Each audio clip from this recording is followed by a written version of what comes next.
Before getting into today's stories, I want to talk about today's sponsor, Morgan & Morgan. When my dad was a bit younger, he got into a serious car accident that left him with a few injuries. The other driver was at fault completely, and while the other driver's insurance covered the damages, my dad still suffered major pain and suffering. At the time, he never considered hiring a lawyer because the prospect of it was daunting, but little did he know he could have had a lawyer fighting for him without getting off his couch. Morgan & Morgan has modernized the injury law process so you can submit a claim and communicate with your legal team all from the convenience of your phone. Morgan & Morgan is America's largest injury law firm, having over 100 offices nationwide and more than 800 lawyers. With over $15 billion recovered for clients, Morgan & Morgan has a proven track record of fighting to get you full and fair compensation. Submitting an injury claim with them is so easy that it's more like using an app rather than hiring a lawyer. In fact, it could even be compared more to ordering takeout than hiring a lawyer. In just 8 clicks or less, you can submit a claim without ever having to leave your couch. If you're ever injured in an accident, you can check out Morgan & Morgan. For more information, go to forthepeople.com/Mr. Nightmare or dial pound law, which is pound 529 from your cell phone.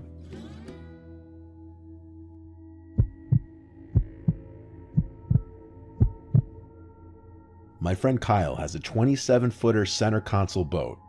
In the summer, he's the go-to friend to have for boat days since none of our other friends have a boat.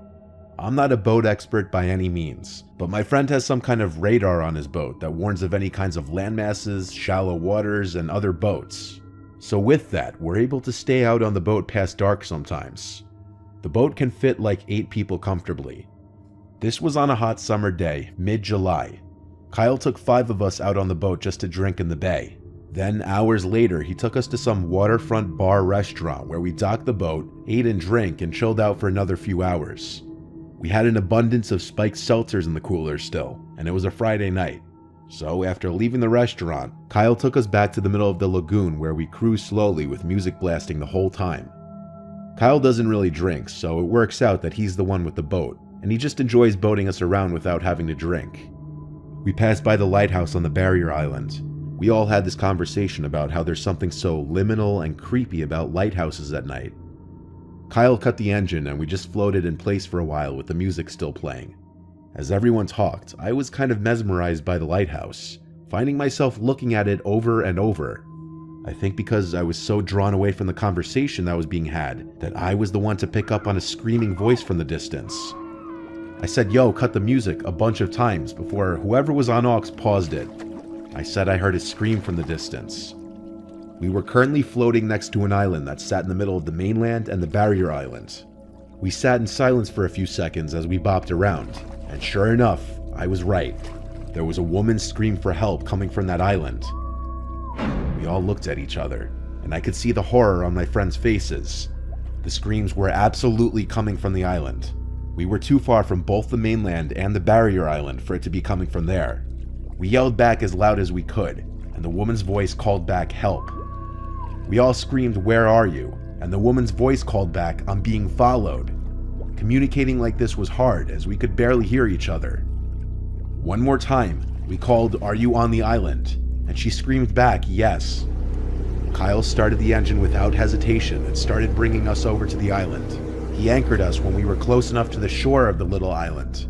All 6 of us got off the boat and started looking around and calling for the woman. This matter became a lot more concerning when she said, "I'm being followed." This island wasn't that big, and with 6 of us walking around with flashlights calling for her, surely we would have found her. On the opposite side of the island suddenly, we heard a blood-curdling woman scream, sounding like it was partially muffled. My friends and I all yelled at each other to meet on that side of the island. We all ran as fast as we could. I ran through painful brush barefoot, and by the time I got to the other side of the island, my feet were bleeding. But there was no one here. I met my friend Kyle and Jake, who were already there, and they said they heard the sound of a boat motor driving away. There was also a fresh wake in the water, clearly from a boat that just left, but it was too dark to see anything deeper into the water. I called 911 and reported this so that Bay Patrol could be on the lookout for any mysterious boats with its lights off. A Bay Patrol boat came to Kyle's boat where we anchored, and we all frantically told the 2 officers aboard what just happened. They walkie-talkied to, I'm sure, every other boat on duty, and it became a whole manhunt. I don't think the boat was ever found though, because it didn't end up on the news or anything. All I know is there was no one on that island by the time we searched it. We were all so freaked out about this that Kyle brought the boat back to the marina, and we all just ended up chilling in his backyard, talking about what happened. To this day, we still don't know what that was about. There were no news articles of missing women as far as we knew.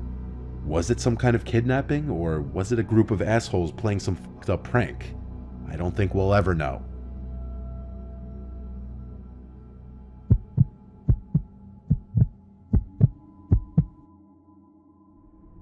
This is a story from my uncle and my dad that they've told countless times at family gatherings, and it still creeps us all out just as much.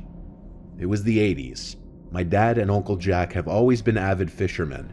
They'd go out deep sea fishing at least a few times a year in my uncle's boat.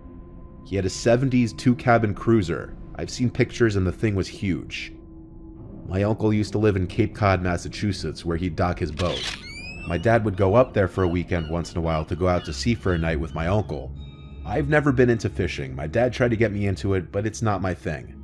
I'm also not going to pretend to know much about fishing, but I know the fish you catch will be bigger and more abundant the deeper into the ocean you go. I think they'd primarily go for striped bass, tuna, and cod. They'd go about 20 miles out to sea and just catch whatever they could fit on the boat. They used to be so obsessed that my uncle's walls in his house to this day are still covered 90% in pictures of him and my dad holding fish. This one time though, it was a very unexpectedly cloudy night and it was a new moon. They were currently in the cabin having a beer together playing cards after supper, when something went wrong with the boat and the lights died. My Uncle Jack had to check the circuit panel, but doing so in the dark with nothing but a crappy flashlight was difficult though. Upon checking the circuit panel, my uncle learned that something caused 2 of the fuses to blow, inconveniently eliminating almost all of the lights on the boat, including the running lights. They didn't really have much of a choice other than to call it a night early and wait till dawn to head back to the shore. But within an hour was around the time they started to hear a humming type sound coming from around 20 meters in the horizon. They went out onto the deck of the boat, and my dad always says it was nearly impossible to tell if his eyes were open or closed. That's how dark it was outside. There was a strange humming sound coming from behind the boat.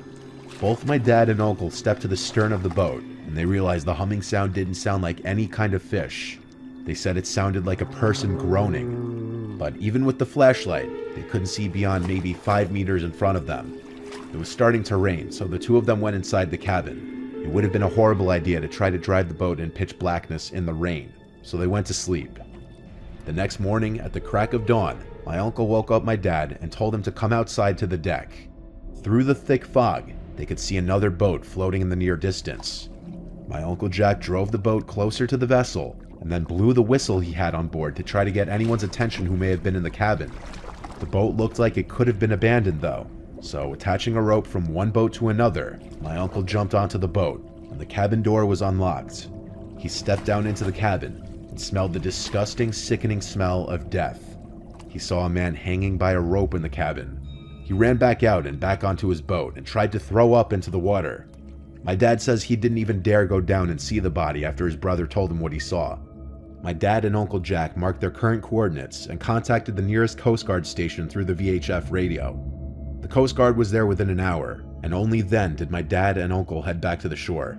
They still don't know what the humming sound they heard was. This story really still haunts my uncle the most because he's the one who actually saw the dead body. They definitely together hold the scariest fisherman story I've ever heard.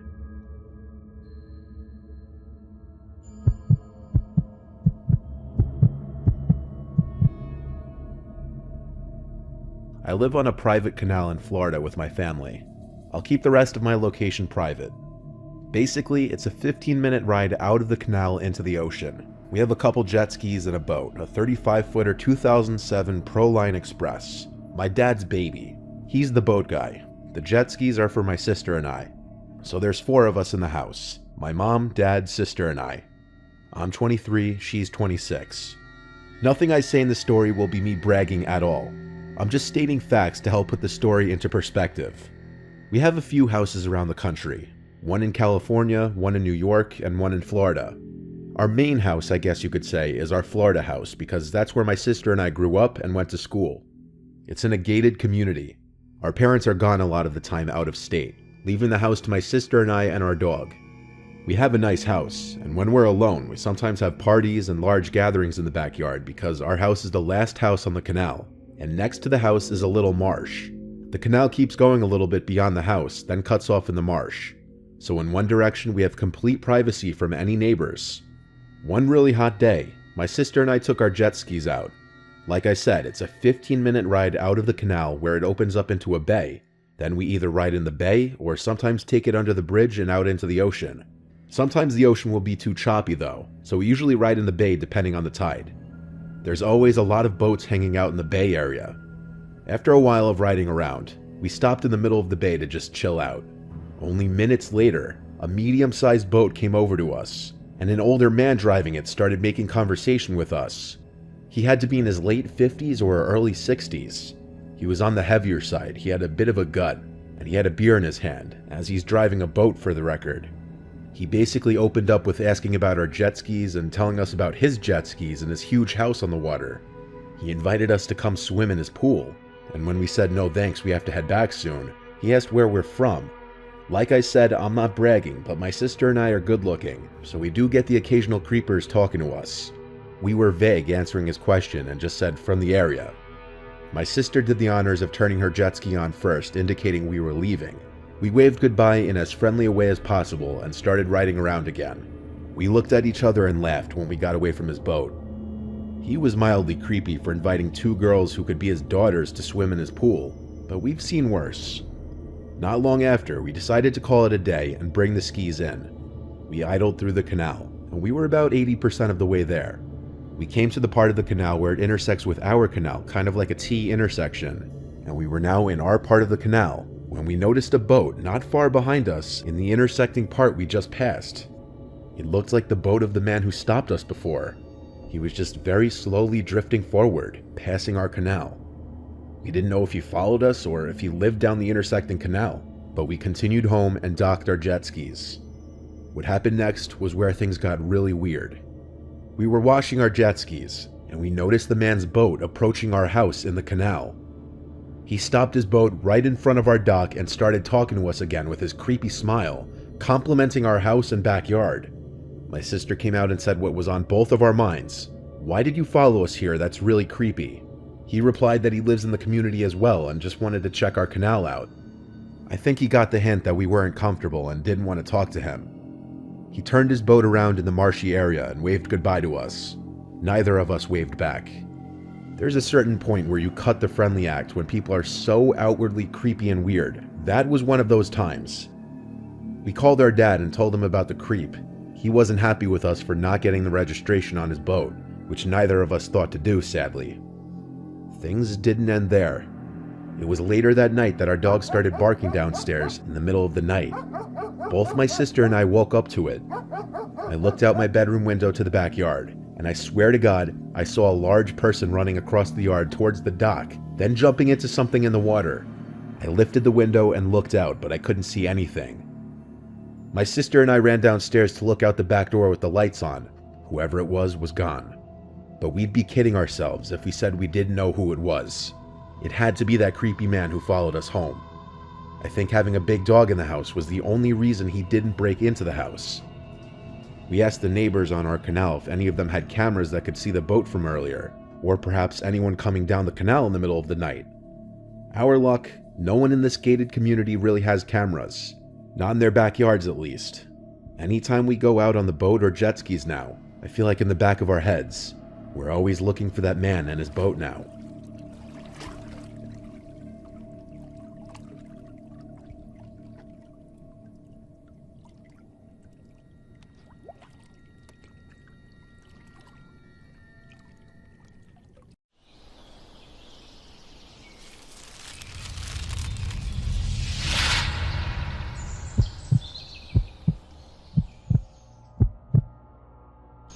I've been hiking solo for about 6 years now.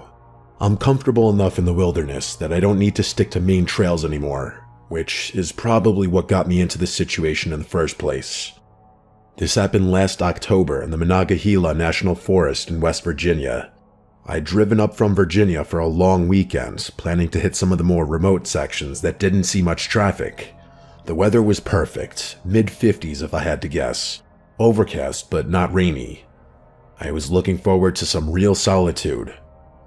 I was maybe 4 hours into the hike when I reached what I can only describe as a gorge. It wasn't some massive canyon or anything, but it was deep enough, probably 30 or 40 feet down to a rocky bottom with a small creek running through it. Not a guaranteed death if you fell, but you'd definitely break something, and the walls looked impossible to climb with all that loose shale and overhang. There was this massive fallen oak wedged between both sides at a slight angle. It was pretty thick. The bark was worn smooth from weather and probably other hikers using it as a bridge. I inspected it for a few minutes to make sure it was sturdy, then decided it looked solid enough for me. I took my time getting across, trying to maintain focus. I safely reached the other side, and by the time I was back on solid ground, I realized I'd gotten a really nice adrenaline rush from the balancing act. But then I heard this rhythmic thunking sound behind me. I turned around, and there was a guy on the other side of the gorge, maybe 10 feet from where the tree met the bank. He was older, definitely in his 50s, wearing this ratty camo jacket and old-looking jeans. He also had a scraggly beard that made him kind of look like your stereotypical lumberjack. It took me a second to realize what he was holding. It was an axe, a full-size axe. Maybe he really was a lumberjack, but I couldn't think. I was still in shock at the sight of it. He walked right over to the base of the tree and started swinging his axe at it. I shouted across at him, asking what the hell he was doing. He didn't even look up, he just kept swinging. To my horror, I watched as one of his swings landed a little deeper than the others. The tree shifted slightly. I yelled louder, telling him to stop, and that I'd just crossed the gorge on that thing. It dawned on me that this guy probably already knew that, and he was trying to strand me on the other side. He didn't show any signs of stopping, so I yelled increasingly insulting things at him, stuff that didn't even make sense.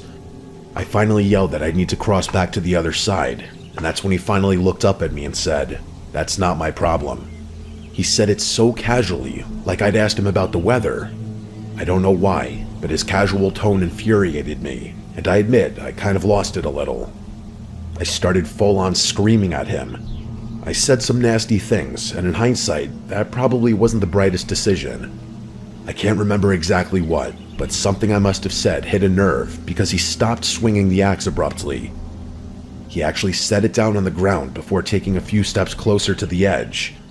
I could see his face more clearly after that, and it was not a pleasant sight.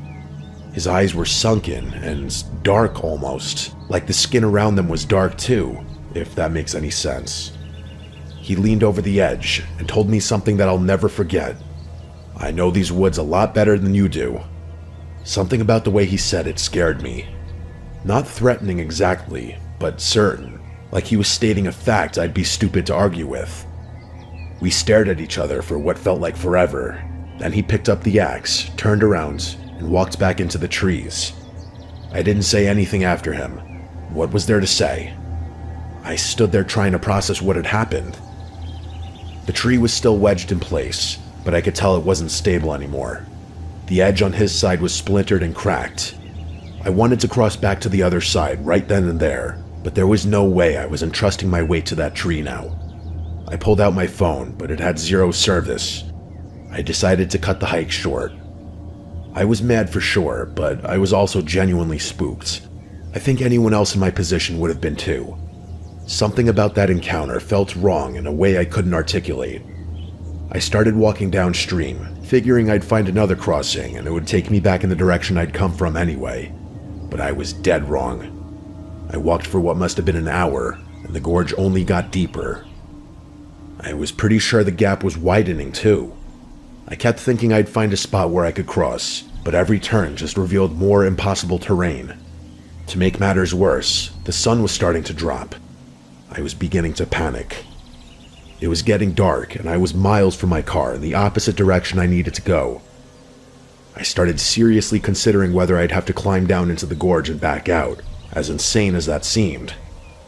Just then, I stumbled on what looked like a campsite. It was sitting in this little clearing with a fire pit that looked recently used. At first, I was relieved that maybe there was a fellow camper or hiker that could help me, but the more I looked around, the more wrong it felt.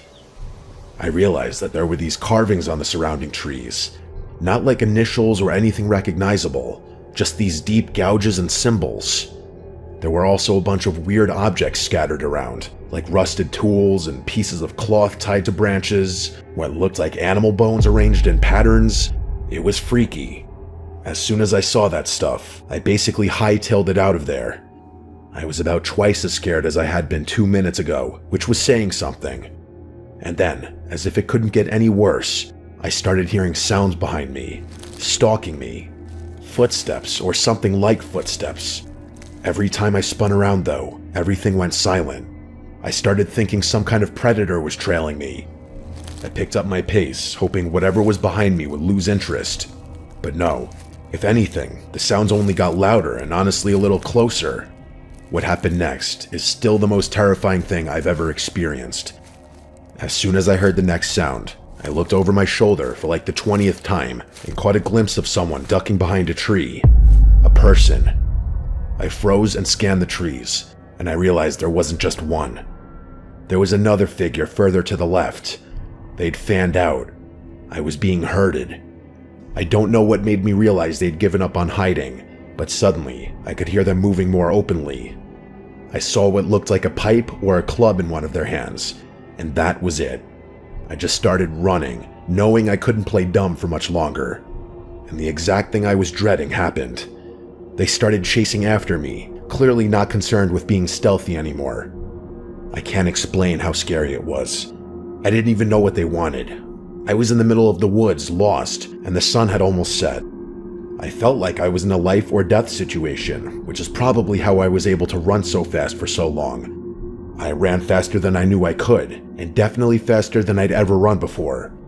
One of the people behind me started screaming. Not words, just screams, like war cry type screams. The stuff of nightmares, and I mean that. I kept running. The gorge was still on my left, and just when I felt myself slowing down out of exhaustion, I saw another fallen tree. It was much smaller than the first one had been, but I didn't have a choice. Without thinking, I mounted it and started making my way across. I didn't even have time to see if it was sturdy. Thinking about it now, I was betting my entire life on a tree. It was so tense and I was so tired that I honestly thought I was going to slip and fall. It held up and I made it across. As soon as I made it, I turned around. There were actually 3 figures following me, and they all looked like carbon copies of that first guy who had stranded me. They were filthy, and one of them was in fact holding a pipe. I watched as the first one put his hand on the tree like he was going to cross, then he stepped back down. The 3 of them looked at me menacingly, and for some reason, I found myself unable to move again. Then one of them told me to get the f*** out of there, and that I had gotten lucky, and that was all I needed to hear. I turned and did exactly what they told me to. I kept expecting to hear them behind me, but the forest had gone eerily quiet. The darkness didn't help either, and there were a couple times when I had to fight a full-on breakdown. I must have run at an angle that eventually brought me back toward the trailhead, or maybe I just got impossibly lucky, but I did eventually find it. I reported what I could after driving back home, but I knew there was nothing anyone could or would do. It's been months now. I still hike, but it's honestly not as enjoyable anymore. I really hope I start enjoying it again, because hiking used to be my absolute favorite thing to do, and now I can't even enjoy it without thinking about that experience. It was just so freaky. That first guy with the axe especially. The way he looked at me when he said those things, as if he knew exactly what was going to happen to me. He probably did. Hell, he had probably orchestrated it all. It terrifies me to think that I might have lost my life that day in the woods.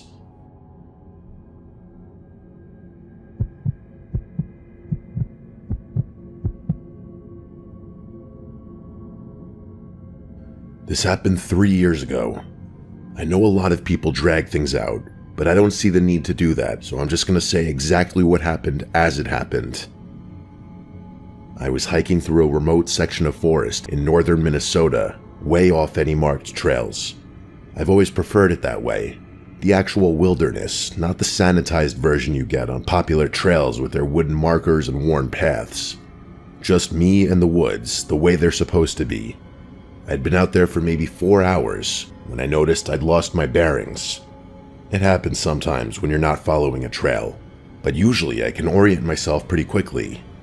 This time was different. Nothing looked familiar. The sun was still high enough that I wasn't in immediate danger, but that sick feeling of being lost was already settling into my stomach. I tried to stay calm and kept walking, telling myself I'd spot something recognizable soon. But instead, I started picking up on this rustling sound behind me, the last thing you'd want to hear if you're in my position.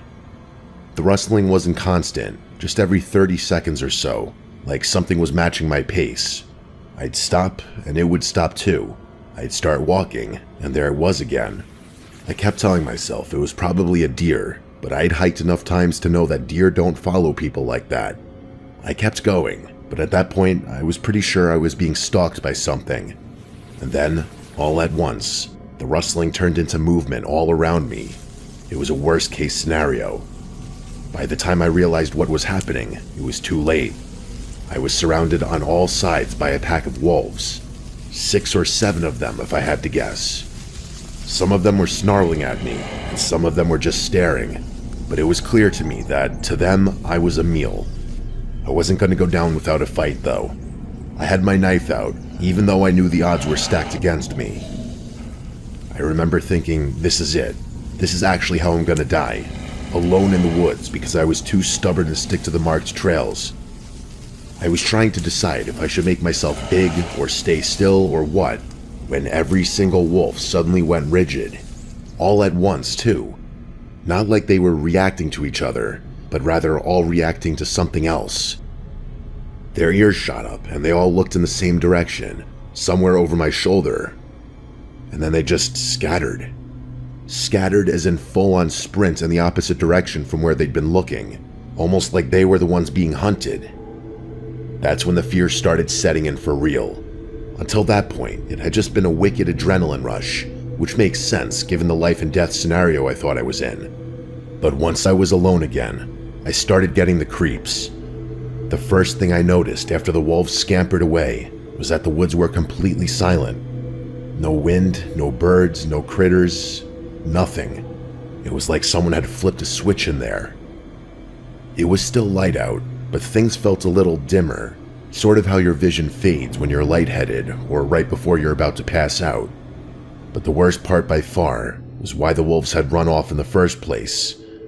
I mean, they had been scared of something, that much was obvious, but whatever could have scared off an entire pack of wolves from a long distance away, I couldn't imagine. I needed to keep moving, but I felt really unsettled, even in the daylight.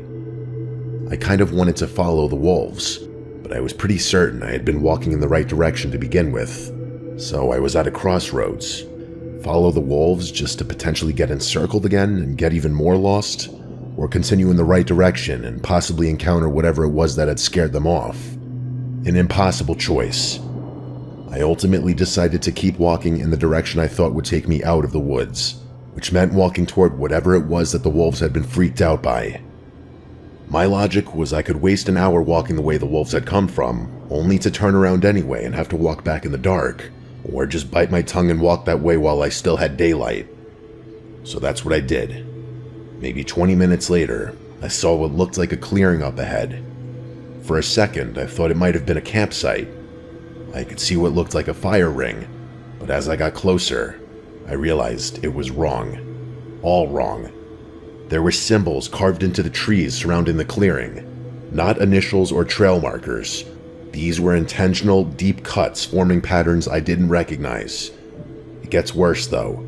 Things were hanging from the branches on what looked like leather cords. Some looked like bones. Small ones, maybe from birds or rodents. Others were metal, rusted, and twisted into shapes that hurt to look at. The fire pit in the center wasn't just a ring of stones. The stones were delicately stacked on top of one another, like structures. There was weird stuff in the fire pit, too. Pieces of cloth, what looked like jewelry, and other objects I couldn't really identify. But here's what made me really freak out. The smoke. There was this thick, black smoke that was just hanging in the air about 6 feet from the ground. It wasn't moving or dissipating, and it didn't look like it was coming from the fire pit either. It was just there. I really wish I could say it was just leftover smoke from the fire pit. The fire pit didn't even look like it had been used recently.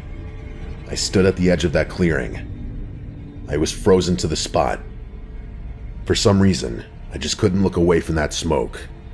My eyes kept tracking back to it, even when I tried focusing on something else. I really have trouble describing the feeling, but it felt like I was looking through a window at something instead of just being there. Like, it felt like I was standing at my kitchen window, looking out into the backyard instead of actually being in the backyard. I don't really know what that means, but that's what it felt like.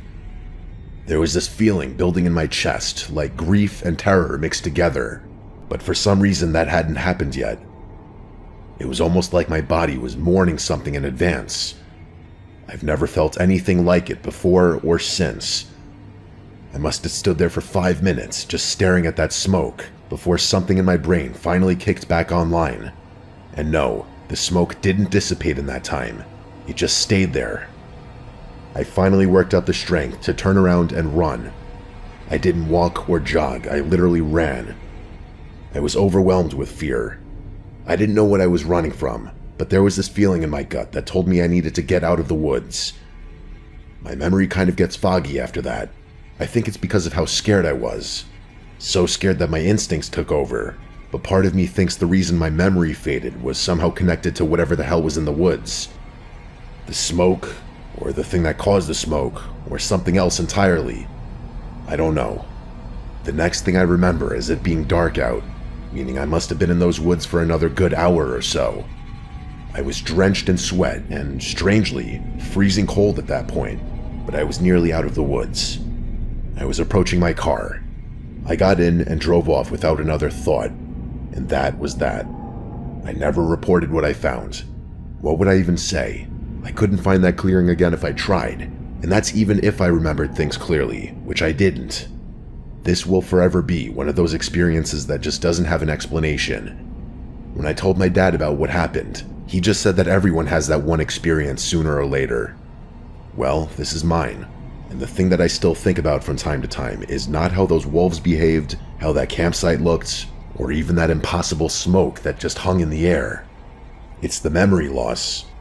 From all the research I've done, scary moments get remembered better, not worse. So I have no choice but to think that everything that happened that day was connected.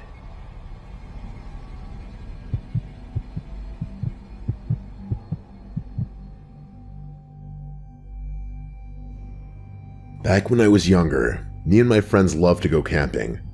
Once we got our licenses at 16, we were out almost every weekend camping in new spots. Our parents didn't really care as long as we were able to protect ourselves. For this reason, my dad let us borrow one of his guns. It was a Taurus G2C. This happened when we were 18 and seniors in high school.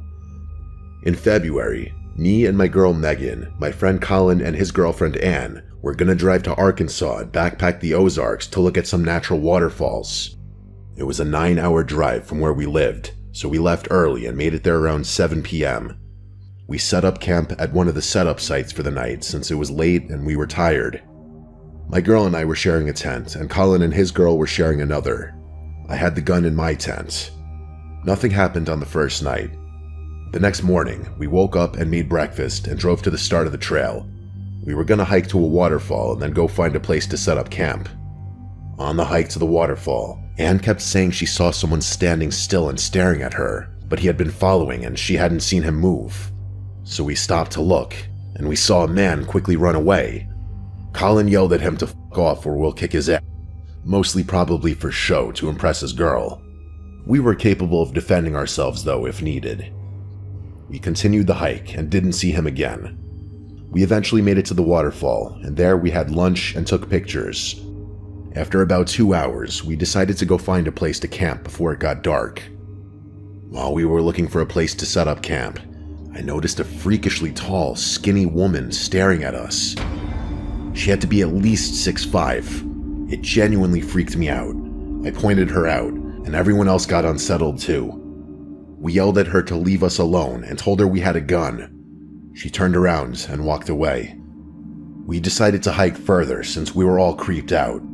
We had no idea if the two weirdos were connected somehow. After another hour, we found a nice spot next to a small flowing creek with a relatively deep pool of water. So we decided to get in the water and relax. While we were splashing around, we talked about the earlier incidents and joked that they were probably hillbillies on drugs. When the sun started to set, we decided to get out and make dinner. We brought chicken breast to grill, rice and vegetables to boil, and some potatoes. We always ate well on our campouts. While I was cooking, Colin set up his tent and helped me with mine. I finished cooking, and we ate before cracking open some of the alcohol we brought. I was, and still am, a pretty heavy smoker, so I brought some weed and papers to roll up. We wanted to have a good time since we put a lot of money into this trip. We told stories and laughed in our intoxicated state. It got to a point where Colin fell out of his chair and just laid on the ground laughing. We did this late into the night and eventually went to our tents. Megan and I were messing around in our tent when we suddenly heard someone laughing outside. At first, I thought it was Colin laughing at us for some reason, so I yelled, "What's so funny?" Colin yelled back, "That wasn't me." That sank my soul and immediately sobered me up. I grabbed the gun, rushed out of the tent, and fired a few shots into the air, yelling for whoever it was to leave us alone or I'd shoot them. That seemed to do the trick because I heard footsteps running away. We moved our tents closer together and decided to have one person stay up at a time as lookout. The next day, we debated going home early, but ultimately decided against it. We were sure we'd scared off whoever it was, so we planned to hike somewhere closer to the exit and camp for one final night. After breakfast, we packed up camp and started the hike back. During the hike, we ran into some other hikers and told them what had happened. They were freaked out too. We chatted for a bit, then continued on. When we stopped for lunch, I realized those were the only other people we'd seen so far, despite there being a ton of cars in the parking lot earlier. After lunch, we continued down the trail, and after about 6 miles, we decided to set up camp. We were around 3 miles from the nearest exit. We pitched our tents and cooked steak and potatoes for dinner. We ate, drank, and smoked again before heading to the tents. In the middle of the night, I woke up needing to pee, so I stepped out of the tent. Out of paranoia, I made sure to bring the gun. While I was peeing, I heard leaves crunching nearby. My heart immediately stopped. I grabbed the gun, finished up, pulled up my pants, and turned on my headlamp. The beam revealed the man from the day before, standing in the distance, holding a machete. I could see him clearly this time. Long, dirty black hair, and super lanky. I screamed and raised the gun as he started charging at me. I fired off every shot I had and must have hit him somewhere, because I heard him yell and saw him fall. By now, Colin, Megan, and Ann were all awake. I told them to pack up. We needed to leave fast. I didn't want to involve the police since I wasn't sure if I could get charged for something, and honestly, his life didn't seem worth it. We didn't bother packing the tents since there wasn't time. We grabbed our bags and practically ran the final 3 miles, making it back to the cars in under an hour. We climbed in, locked the doors, and decided to sleep in the car for the night. We covered the windows and tried to get some rest. When we woke up in the morning, we left immediately and stopped for breakfast at a diner in a small town. We never called the cops, and I'm still conflicted about whether we should have. This happened years ago, and no reports about it ever came out, so for all I know, those psychopaths are still out there.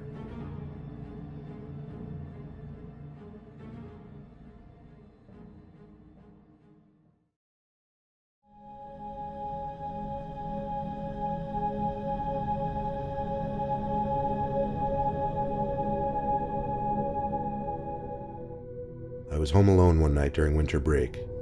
I was watching TV in our sunroom, which is like a smaller living room type space which we use as a TV and movie room.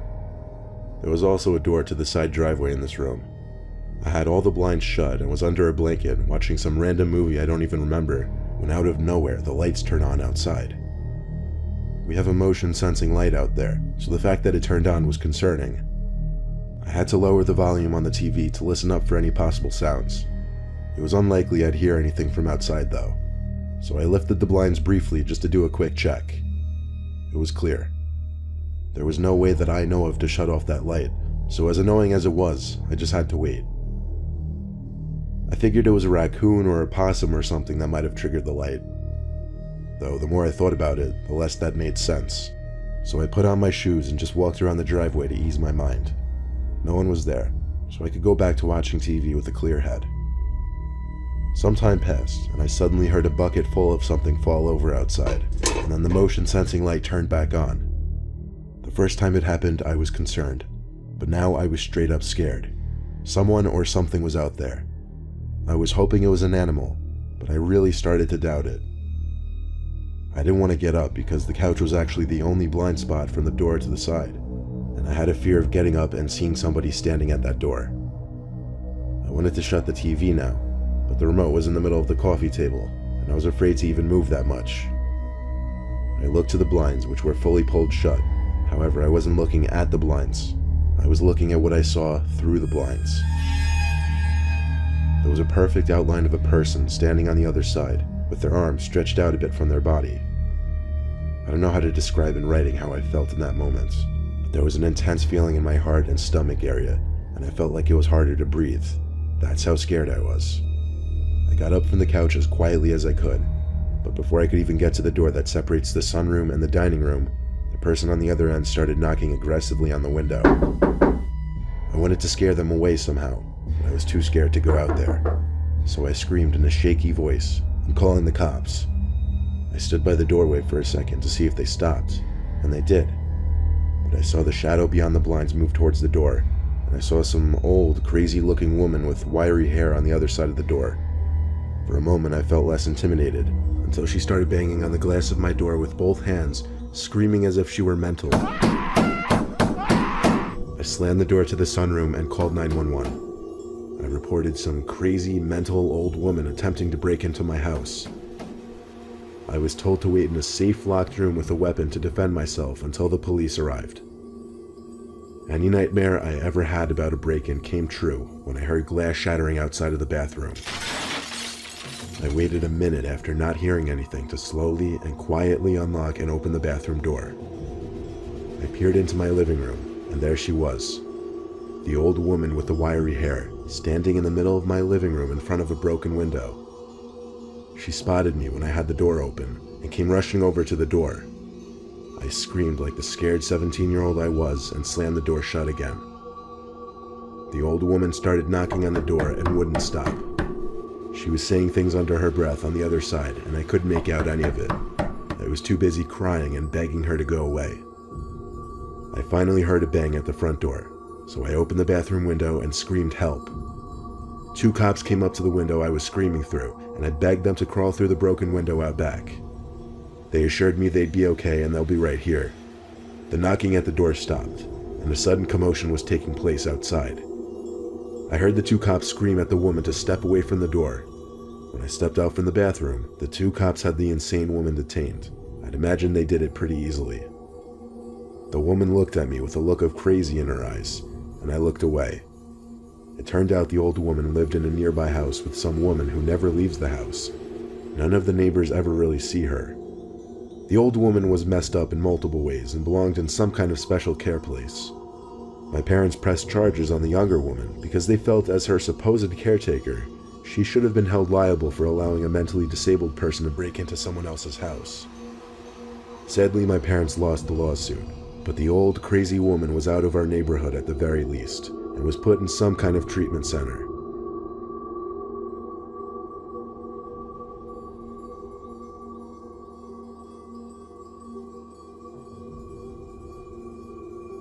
I own a small house on a big property in the rural part of New York, and I go up there a bunch of times a year in the winter months to go skiing. There's a neighbor up there that I'd never spoken to once. There's a fence that separates our 2 yards. Then on the other sides of my house is woods for miles. There's another neighbor further down the road across the street, and I'd met him a number of times because he happens to go skiing too, so we got to know each other based off that. I went up this past January for the first time in the season. As I walked up to the front door, I heard a kid laughing nearby in the neighbor's house's direction. I figured they had kids, which was news to me. Stepping into the house for the first time each season was always weird. A house that would be empty for a majority of the year, so I'd have to turn on the water and heat and everything, of course. The first night, I slept like a baby after the 4-hour drive from Connecticut. The next morning, after eating breakfast and changing into my ski gear, I went outside and found a big red ball sitting in the snow on my front lawn. It wasn't there the day before, so I assumed it belonged to the neighbors. I took the ball and threw it over the fence separating our properties. Then I went off to the ski lodge to meet my friend, and we spent the day skiing. When I got back, it was dark out. I'd eaten dinner with my friend, so I was ready to go to bed. Walking to the front door, I noticed that once again, that big red ball was sitting on my front lawn. Now it was getting a bit odd, but once again, I threw that red ball over the fence. I woke up in the middle of that night to laughing outside. A kid's laughter. It was like 2 or 3 a.m. A kid playing outside made no sense. I went to look out my window. I couldn't see any kids though, and now the laughter had stopped. However, I did see something sitting on my front lawn. I couldn't tell from the window, so I went outside into the snow in my slippers and robe, and saw that red ball once again sitting in the snow. I got chills as I saw it in the same spot once again. I took the ball, and this time instead of throwing it over the fence, I brought it inside my house. I went back to sleep, not hearing any laughter outside again that night. The next morning, before going skiing again, I walked over to the neighbor's house, knocked on the door, and finally introduced myself. Surprisingly, he was an elderly man who seemed completely innocent. I questioned the child's laughter I kept hearing, and the ball that kept ending up on my lawn. He told me there were no kids around there. I got chills again. I thanked him, shook his hand, and went back to my house. I left the red ball in my living room, then drove back up the mountain and had another day of skiing with my friend. When I got back to the house that night, I was completely exhausted and ready to go home the next day. I threw all my stuff on the couch and figured I'd pack it all up tomorrow. I literally crashed into the bed as my whole body was sore, and I fell asleep like a baby.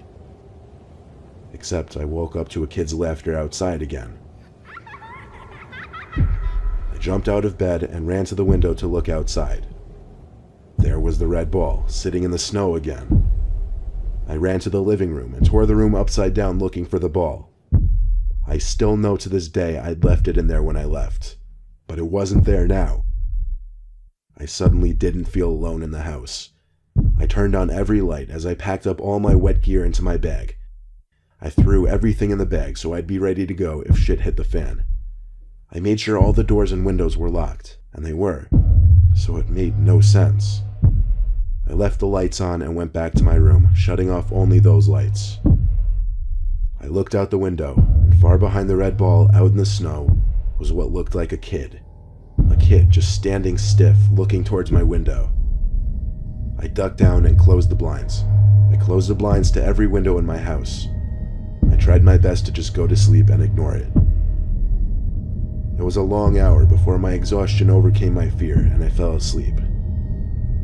I woke up the next morning, skipped breakfast, packed up the car, and sped the hell away from there, not looking back to the red ball that was still on my front lawn.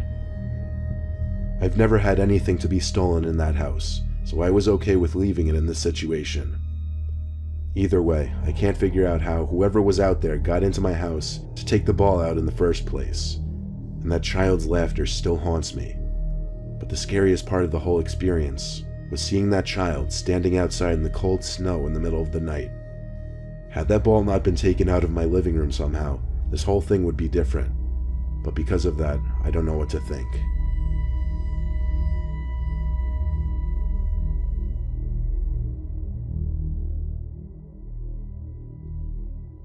My roommate George and I met through work. We live 15 minutes from the office and carpool together every day. To get right into it, recently we got a new neighbor. As recent as 2 weeks ago, actually. We didn't see him unpacking or anything. We never even saw what he looked like.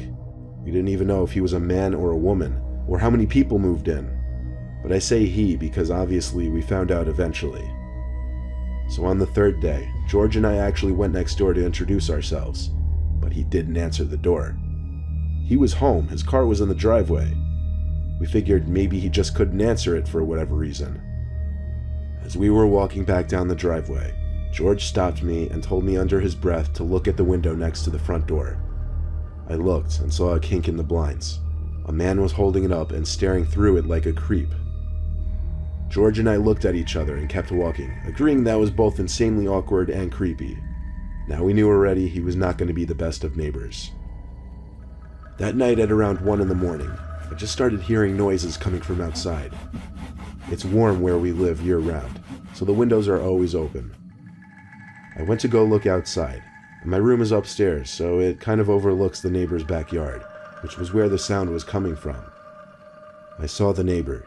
He was some big-looking guy wearing a hoodie with the hood up, which was weird given that it was like 72 degrees out, and he was sawing a big piece of wood. It was a ridiculous scene. I went to go knock on George's door. Apparently he was already awake from the noise too. We had work early the next morning, and what this guy was doing at this hour was nuts, and it went on for some time. We agreed to go over and ask him politely to stop. Since he was outside, we knocked on the gate instead of the door. Just as we did, the sawing stopped. We expected the gate to open any second, but it never did. At least the sawing stopped though, so we went back to sleep. It wasn't until a few nights later that we heard noises in the middle of the night again. I woke up, but couldn't figure out what the sounds were right away. Not until I got to the window and realized the sounds were screams. The screaming seemed to be coming from inside the house next door, and I saw the neighbor outside in his backyard again. He was hurrying into his house, but he was dragging something. I couldn't tell what. Then he stopped and looked up at my window. I moved away from the window as soon as I realized. I ran to George's door. He was already awake from the noises too. He got on the phone with the police right away to report this. I stood right by his doorway the whole time listening. Then there was a slam from downstairs. It was our back door. We looked at each other with horrified looks on our faces. George yelled into the phone to send help because the man just entered our house. While he stayed on the phone with the cops, I went to the hallway and then to the stairway. I looked down the stairs and listened. There was creaking in the floorboards down there. I tiptoed back to George's room and shut the door. He told the woman on the line to have the police come in through the back door immediately and then hung up. There's no lock on his door, so we pushed up against the door in case, God forbid, the man tried to open it. I heard footsteps coming up the stairs fast. Then the bathroom door opened. Footsteps then moved quickly to George's door, and we began to push as hard as we could. The man tried pushing the door open, ramming it, and then hitting it with some kind of blunt object. And that was the exact reason we didn't try to overpower him. We didn't know what kind of weapons he could have. No matter what he did though, he couldn't push through the door. We heard him go downstairs and all was quiet. A few minutes passed and we finally decided to open the door and peek outside. It wasn't in the hallway. Suddenly we heard a man shout police in a deep, commanding voice. George and I ran downstairs in relief, but when we got there, we didn't see any police. I noticed right away, however, that someone was hiding behind our dining room table. I told George to run back upstairs with me, and then the man hiding behind the table got up and chased us up the stairs. This time we went to the bathroom where we could at least lock the door, but we weren't in there for long because once again we heard someone shout police downstairs, this time for real. The man banging on the door stopped, and there was silence upstairs. George and I screamed, up here, and the two police officers came up the stairs yelling at the man to drop his weapon. We heard the sound of a knife being dropped to the floor, and when the police told us to come out, we did. They brought him out to the police car in cuffs and put him in the back seat. We told the officers to check his house because we heard screams. They went in with guns drawn as another cop car pulled up in front of our house, and then 2 more cop cars pulled up 2 minutes later. We were shocked to see the cops come out of the house with a woman crying hysterically. She had been locked in his basement and she was pressed up against the door, screaming as loud as she could. There was also a dead body in the bag the man had been dragging in the backyard. We didn't find out the whole story behind who this woman was, or who the dead body was, but we're pretty sure the man was going to jail for life. The house is now back up for rent, and we're just hoping somebody normal moves in.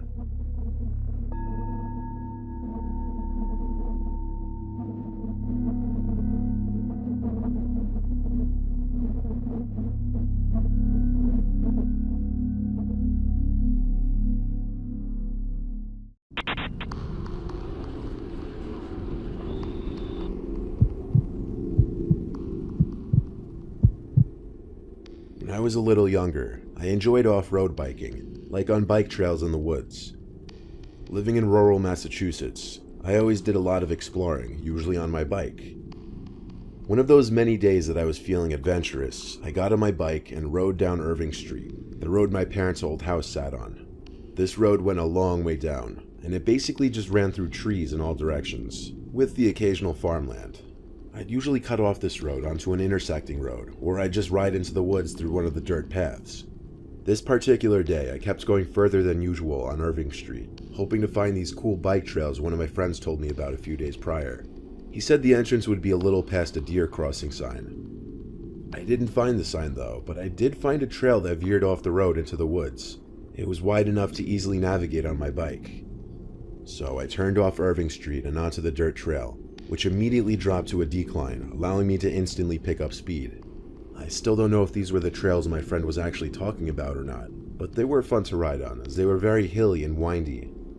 I just rode around the apparent maze of trails, having fun exploring, until I started to get thirsty and realized I had forgotten my water bottle at home. Of course. So I decided to cut my bike ride short and start looking for the way back to the road. I rode around the trails trying to remember which way I came from, but it was literally a maze.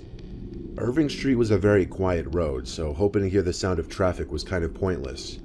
This was back when flip phones were a thing, and I didn't even have a cell phone yet, honestly, so I couldn't exactly just whip out my iPhone to look for directions. Then I realized I wasn't alone in the woods. There was a woman not too far away from me, just standing there watching me, kinda creepily. She was older, probably 60s. I called out to her asking for help because I'm lost. She replied in a low voice, yet I could somehow make out what she said. She said, "You shouldn't be in here." I apologized and asked for directions one more time, but she said, "Get out now," in a disturbingly sadistic way. I wasn't staying there another second. I rode off down the trail, resuming trying to find the road again. But from that moment forward, every 5 minutes or so, I'd see that lady, not too far away, always looking at me. This went on for some time, to the point that I got so uncomfortable that I hid behind this giant stone for a while once I lost sight of her. I waited for a long time, and it was getting dark quickly. I swear I was starting to freak out. Another half hour of trying to navigate this maze, and it was getting too dark to even make my way around on the bike. I could barely see the trails now. I was so tired I had to sit and take a breather, but something in my gut told me I was being watched. Like, you ever just get that feeling that you can sense the presence of someone else around you? I was right, because the old woman's voice broke the silence. She said, "Come here," but in a low voice, almost a whisper. This meant she was currently closer to me than I was comfortable with. I couldn't see a thing. I held myself together until she started making these cackling sounds. And that's when I lost it. I threw my bike to the floor. That was the last time I ever saw it. I started screaming, running through the woods. The nightmare of trying to find my way out of the woods finally ended when I saw the lights from a house not too far away. I ran as fast as I could to it and rang the doorbell. An older man answered the door and asked him for help, for some water and a ride or something. Thankfully he was nice and happily offered to give me a ride to my house. He seemed particularly freaked out when I told him about the creepy woman in the woods. He said 3 people had gone missing in our county just that month alone. He also knew the trails I was talking about and said they were not privately owned by any woman, making the situation even weirder. I of course was furious about leaving my bike behind, but I had to get out of there. That woman had been stalking me riding on my bike for potentially hours. She was basically right in front of me in that pitch blackness.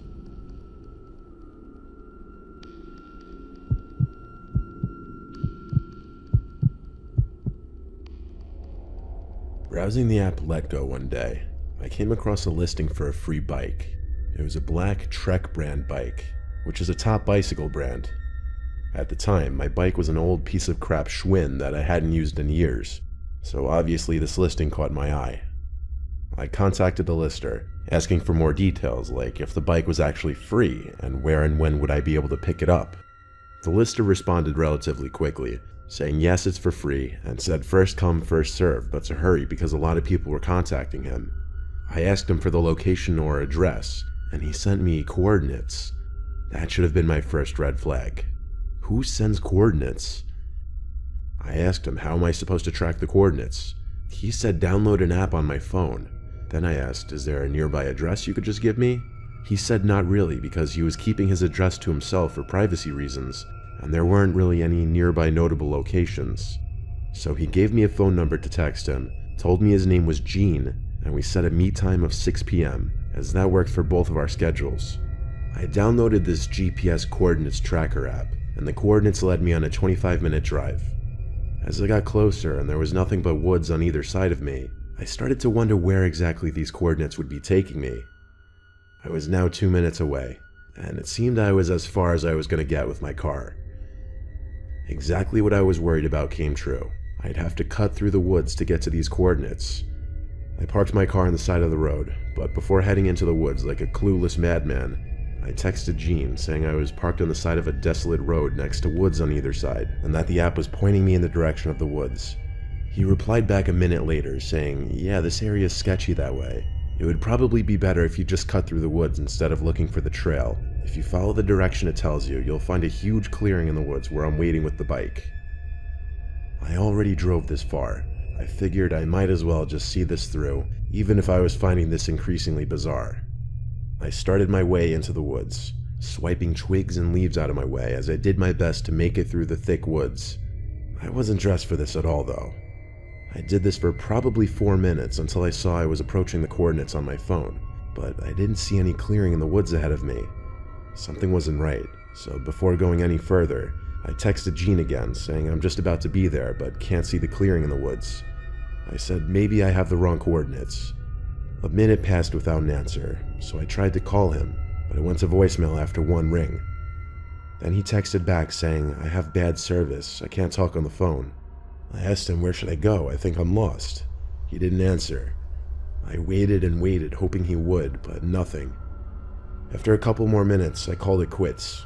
I started to feel like this was all fake from the start, and I was becoming paranoid of my surroundings.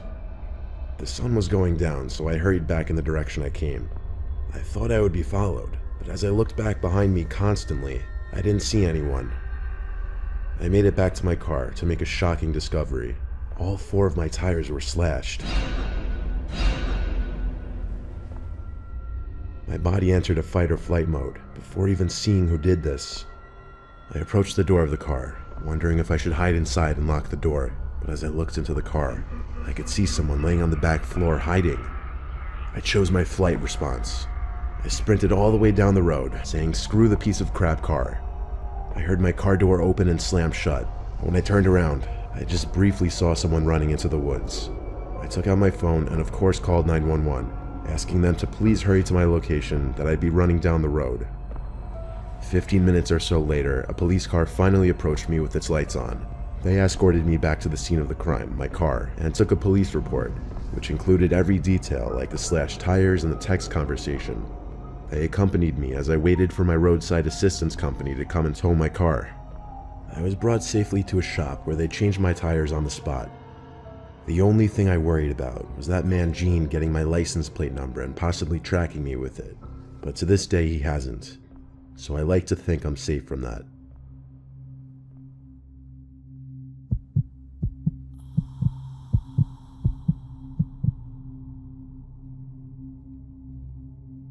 When I was a teenager, before my friends and I had our driver's licenses, our main means of transportation was our bikes. Our town isn't that big, and all of us live a short bike ride away conveniently. We'd often go for bike rides during the day, just around the neighborhood for fun, but we really liked going for bike rides at night, especially in the town area on Main Street by the bars and hubbub. It was a Friday night, pretty late, probably approaching midnight. I biked to Main Street with my friends Jackson and Roddy. It was a 15-minute bike ride from us. There were still some people out walking around down the street. Of course, we were only like 15 or 16, so we weren't actually going into any bars, just riding around for the vibe. We hung out in one of the parking lots on the street that we'd often just chill at. At that hour, there weren't many cars left in the parking lot. It was quieting down for the night. Roddy was the one to notice when a car pulled into the lot with its lights off and kind of parked conspicuously, in a way that it was facing us. After a few minutes, Jackson pointed out that he was pretty sure the guy in the car looked like he was watching us, so we started to migrate our hangout elsewhere. We biked out the exit of the parking lot and back onto Main Street, and the car also left the parking lot shortly after us. We all knew just by a single glance at each other, and didn't even have to speak a single word to know to start pedaling fast down the road. The car trailed us, but not too close behind. The driver must have somehow thought we weren't aware of it. He still had his lights off, not to mention. I said let's get to my house, instead of just aimlessly biking around trying to lose him in the streets. My house was the closest. It took us only like 5 minutes to get there. Before the car could turn the corner onto my street, we hurried to my backyard gate and rushed inside before he could see. We entered my house through the back door. My dad was still awake, surprisingly, in the living room. He was watching a movie. We all asked him if he could check outside if the car was anywhere out there. He stepped outside for a second, then came back inside saying the coast was clear. He said we were smart to bike away as soon as we were suspicious. Anyway, my dad went to bed after his movie, and usually he wanted my friends out by that point, so Jackson and Roddy left on their bikes. I swear it wasn't even 20 minutes later that I got out of my bed after hearing something from the backyard. I went to my window and looked down to the backyard. I lifted my window up a little more, very quietly, just to better hear the sound. It was like this little clicking, rustling sound that would repeat every 4 seconds. I stuck my head out the window, and I saw the shed door was open, but that didn't answer what that clicking sound was. I went to my dad's room and woke him up. He came with me first to my room where I showed him the shed door, and then made him listen for the sounds. But now the sounds had stopped. The two of us rushed downstairs to the back door, where we flicked on the backyard light. My dad yanked the back door open and stormed into the yard, yelling for whoever was out there to come out. I worried about him going in the shed alone, so I came with him. But besides all the tools and other basic shed equipment, bikes and other shit like that, there was no one hiding in there. We found out on the way back inside the house that the clicking sounds I was hearing was someone trying to tamper with the outside lock, as the entire door handle was completely scraped up and almost ruined. The lock still worked, and that was only the storm door. There was still another door with a working lock behind it, so it was still safe. My dad told me to just go to bed. He'd stay downstairs for the night and keep the outside lights on. He said he had the police come the next morning before I woke up. I'm 99% sure it was that man who followed us in the car. I don't know for sure how or when he found out where I lived, and I'm not sure why he gave up on busting the lock. Anything I say would just be a guess.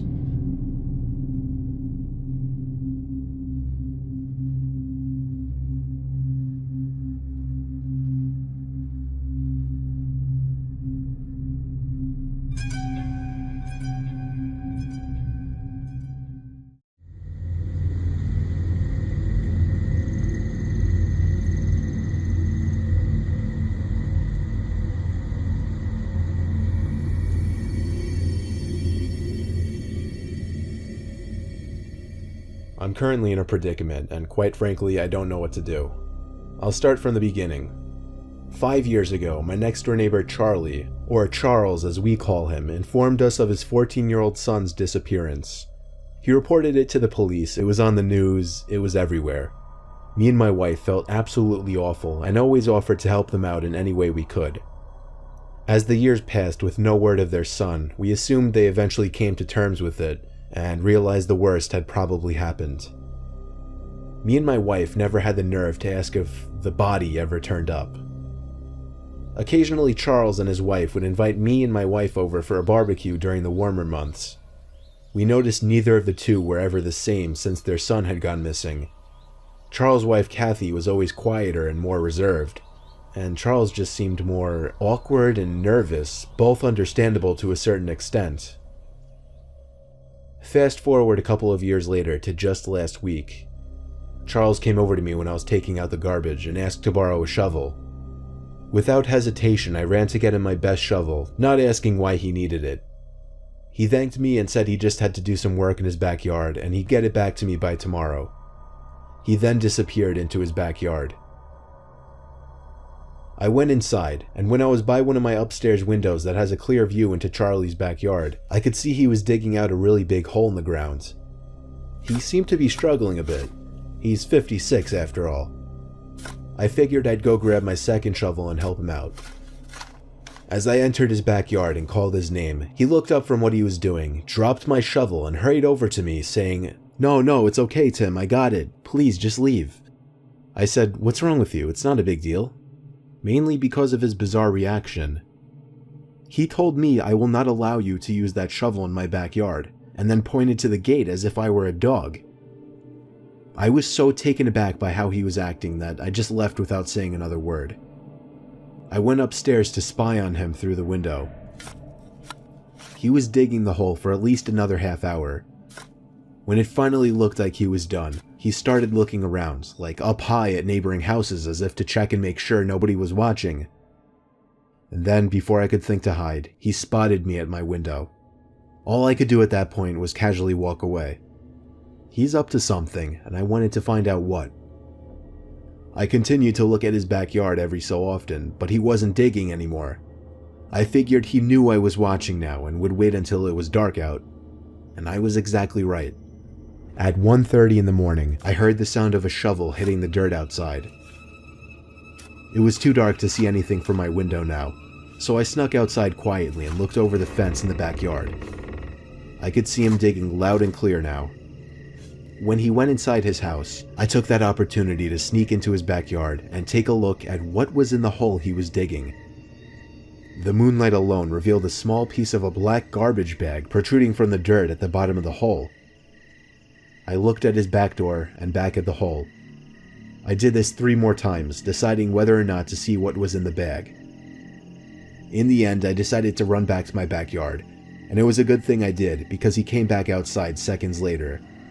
But he wasn't digging. In fact, he disappeared to the other side of his house and didn't come back.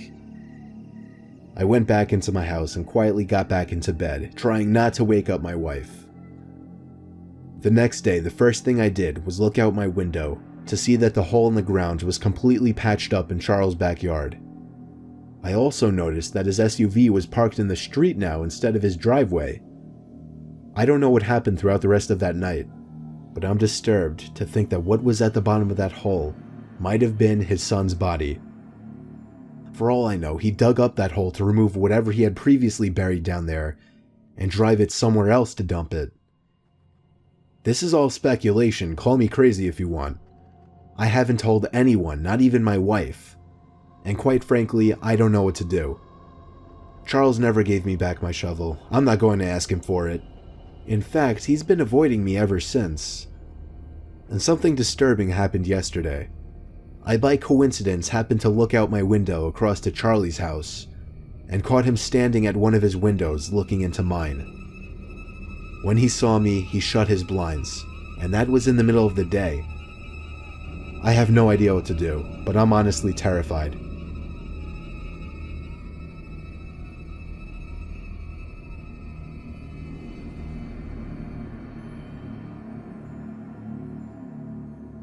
I've lived in 3 houses in my life, 2 with my family and my current house by myself.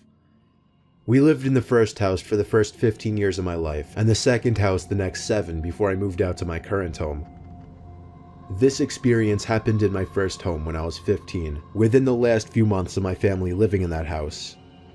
I don't remember my family ever being really friendly with the neighbors. In fact, there were 2 kids living next door with their dad that me and my brother had only talked to maybe once or twice our entire lives, as bizarre as that is, though we did know both of their names, Eric and Todd.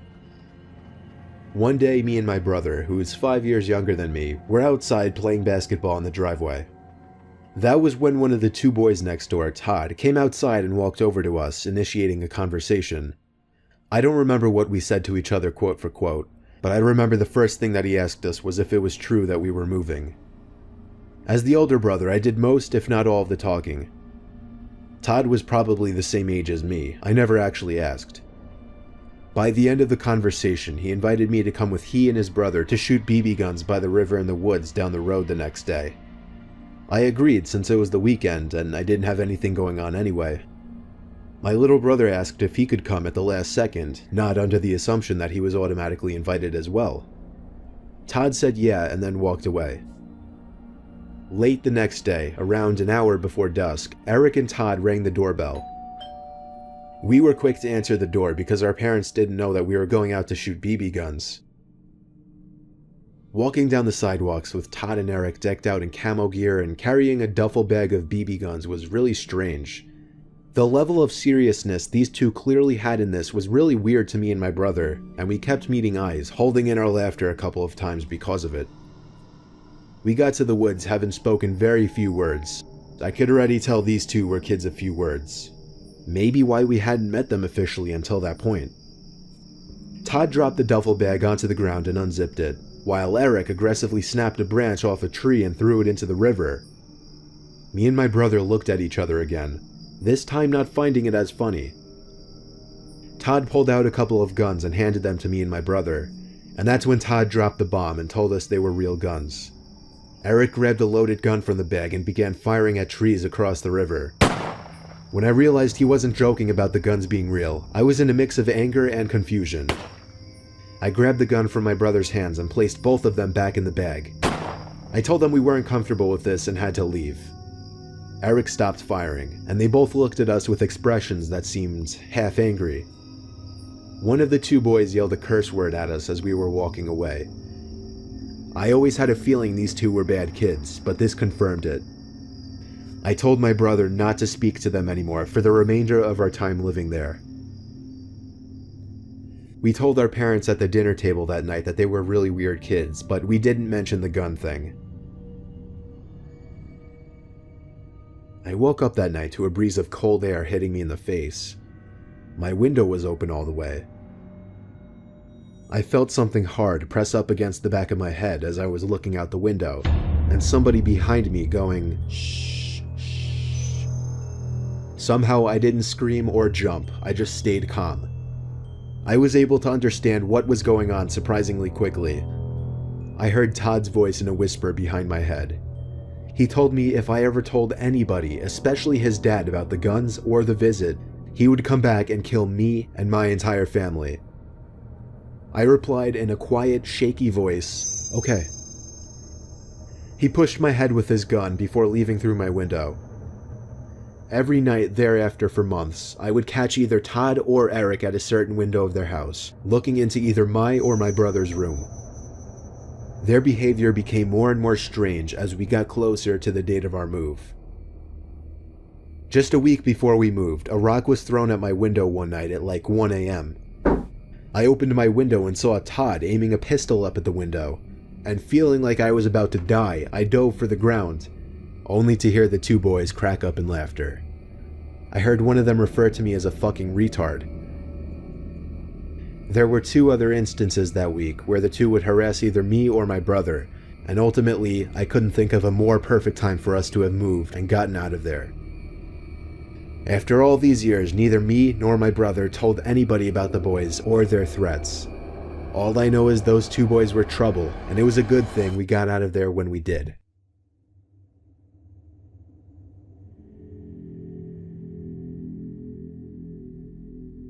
At the time I'm writing this happened 2 weeks ago. I've always hated just about all of my neighbors. I'm fresh out of college and I'm living on my own, but that comes at a price. I'm living in a really shitty area, the only place I can afford a house. So I'm not bound to have the ideal neighbors. The neighbors on one side always have their music blasting, while the neighbors on the other side are the creepiest people I've ever met in my life. It's two people living next door, one woman in her 60s who's not friendly at all and honestly doesn't seem all there, and a slightly younger woman who has some kind of severe mental disabilities. I have no idea what the relationship is between the two. I would commonly be sitting on my front porch when I'd look over next door and see the older woman holding the younger woman back as she'd be having some kind of freak-out episode. She'd have her arms crossed and she'd quickly rock back and forth while screaming and making noises. Sometimes she'd even look over and point at me and mumble stuff to the other woman. It's quite disturbing, actually. Sometimes I even go inside when I get too uncomfortable. Anyway, it was a night like any other. I had to go to bed early for work in the morning. However, the next-door neighbors were making an unusual amount of noise. I could hear the deranged woman screaming and throwing a fit as the older woman yelled in distress. This went on for about an hour, and I couldn't take it anymore. I marched over to the house next door and banged on the door. The older woman answered and greeted me with a "What the hell do you want?" I asked as politely as I could to keep the noise down. In response, she raised her eyebrows and tilted her head down, clearly annoyed by my request. Just then, the younger woman entered the living room, screaming, "How dare you," repeatedly. The older woman held her back from approaching me, and then slammed the door in my face. I had no idea what just happened, but I felt like I didn't accomplish what I came there for. I walked back to my bed in defeat. However, I realized they had finally gone silent next door. I was able to get some sleep at last. Well, I woke up, feeling like the night went way too fast. I looked at my clock and saw that it was only 3 in the morning. My head fell back into the pillow in relief, but pretty soon, I thought I could hear something come from downstairs. I got out of my bed and went over to my door just to make sure I wasn't hearing things. When I didn't hear any other sounds, I went back to bed. I woke up once again to a dark room. Only 20 minutes had passed since I'd fallen back asleep. I didn't know what could have woken me up though. And then I heard. I panicked and tried to find my phone on my bedside desk as a source of light, but when I found it, I didn't dare turn the light on. I looked around the dark room in silence, trying to find some kind of dark figure in the room. I looked at every corner of the room, and even though it was so dark, I could tell there wasn't anybody standing there. This time I heard where it was coming from. I turned to the edge of my bed and saw a black shadowy circle-like object right at the edge of the wooden wall of my bed. When the light of my phone revealed that black object to be the face of the deranged woman from next door, she screamed like the lunatic she was. She screamed as if she were a vampire in the light. I screamed as well. I screamed as I clumsily ran for the door and tripped halfway, looking back to see the woman following me. I slammed the bedroom door behind me and ran all the way downstairs, where I locked the door leading to the upstairs. I called the cops as the woman pounded on the door, screaming incomprehensible things. When the cops showed up, I told them the woman lives next door and that she was mentally insane. The older woman from next door came over after hearing all the commotion and spoke with the cops, pleading with them to let her go, but they insisted they had to take her in for at least the night. One of the officers asked me if I wanted to press charges, and as he asked this, the older woman gave me the most evil, hateful stare imaginable. I chose not to press charges, but her stare didn't change. The officers drove the ill woman away, while the older woman continued to stare at me as she walked back to her house. 5 minutes later, I saw her get in her car and drive away. These two still live next to me.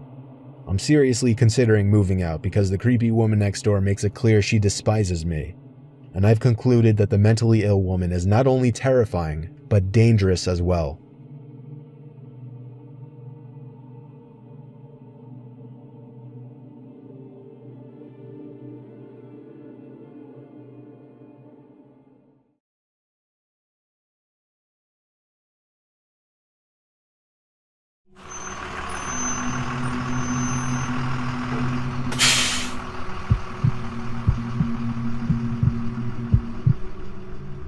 We took a field trip in middle school to a salt marsh in our town. It was for our science class to study marine life or something like that, I don't even remember. All I remember is we were in teams of 2, and our assignment was to take notes of certain things we could see through our binoculars. I was paired with my best friend Jordan. He and I were lagging behind the group because we wanted to sneak off and do our own thing. So when our teacher, Miss Stern, and the 2 other teachers on the trip with us were far enough away, we turned around on the path and went a different way. The whole salt marsh was just a large maze of wooden walkways built over the swampy waters. The trip was so mind-numbingly boring to us at our young age that we couldn't stand the assignment anymore. We went off to explore down the alternate walkway that we weren't supposed to go down. It had a big sign posted up saying something like, "Don't go down this way unless you work for the town." So guess what we did? Of course we went down this way. There was a lot of super tall grass everywhere, so we were well hidden from the teachers or the rest of the students. We walked for a while, till we passed this little shed-sized building that said "Do not enter" on the door. We tried the door handle, but it was locked, so we proceeded onward. The more we walked and the more turns we made, the more we realized this place was absolutely ginormous and a literal maze. There came a time where we agreed it was time to head back to the group, because we weren't having much more fun ourselves than we would be with the group. Plus it was getting late and we'd been gone for a while, and we didn't want to get caught, so we started going back in what we thought was the right direction. But after apparently wrong turn after wrong turn, we admitted to each other that we were lost. Any sense of direction now was completely gone, and the sun was clearly starting to go down. Panic didn't set in just yet, but we were definitely worried. Time dragged on, and we couldn't find the damn path back to where we came from. We tried finding that little building that we had just passed as a sign that we were going in the right direction, but we couldn't. The tall, swampy marsh grass was taller than us and blocked sight of everything. The sun was now setting, and there was no way our class and teachers were still here. This was before cell phones were a big thing, let alone among middle schoolers. We had no way of calling for help, but we refrained from screaming until the sun was practically all the way down and panic now started to set in. Suddenly it seemed we weren't alone. Jordan and I started to hear the splashing of water nearby, exactly the sound of someone walking through the probably knee-high water. We started to walk faster down the wooden pathway, and when we stopped again to listen, the splashing was still there, getting louder and closer. We didn't have flashlights, only the moon to light the way. We knew we weren't alone. Something or someone was in the tall grass, hiding, somehow watching us. Jordan basically had a fuck it moment and went to the grass where the splashing was coming from, pushed a bunch of the giant pieces to the side, and then screamed like a little girl. I didn't see what he saw, but I didn't need to. I ran right behind him down the pathway until we both had to stop to catch our breaths. He saw a person hiding in the grass, though I already figured that before he even told me. We kept running and then stopping to catch our breaths until the sound of a helicopter overhead came closer. We saw it, flying over with a searchlight on. We started waving our hands in the air, and whether that helped or not, I don't know, but eventually the spotlight landed on us and stayed there. We expected the helicopter to lower and pick us up because we were idiot little kids, so when it just hovered there we were confused. But what they were doing was showing where we were to the police search team that came looking for us, after our parents reported to the school that we never came home. We were eventually found by a bunch of police officers and led back to safety. We told them there was someone hiding in the marsh, stalking us of course. Apparently Miss Stern either miscounted on the bus back to school, or she simply didn't do a head count at all, and the buses left without us. Either way, she messed up big time, and I'm surprised she wasn't fired. This was easily hands down the scariest night of my life, and it happened when I was so young too.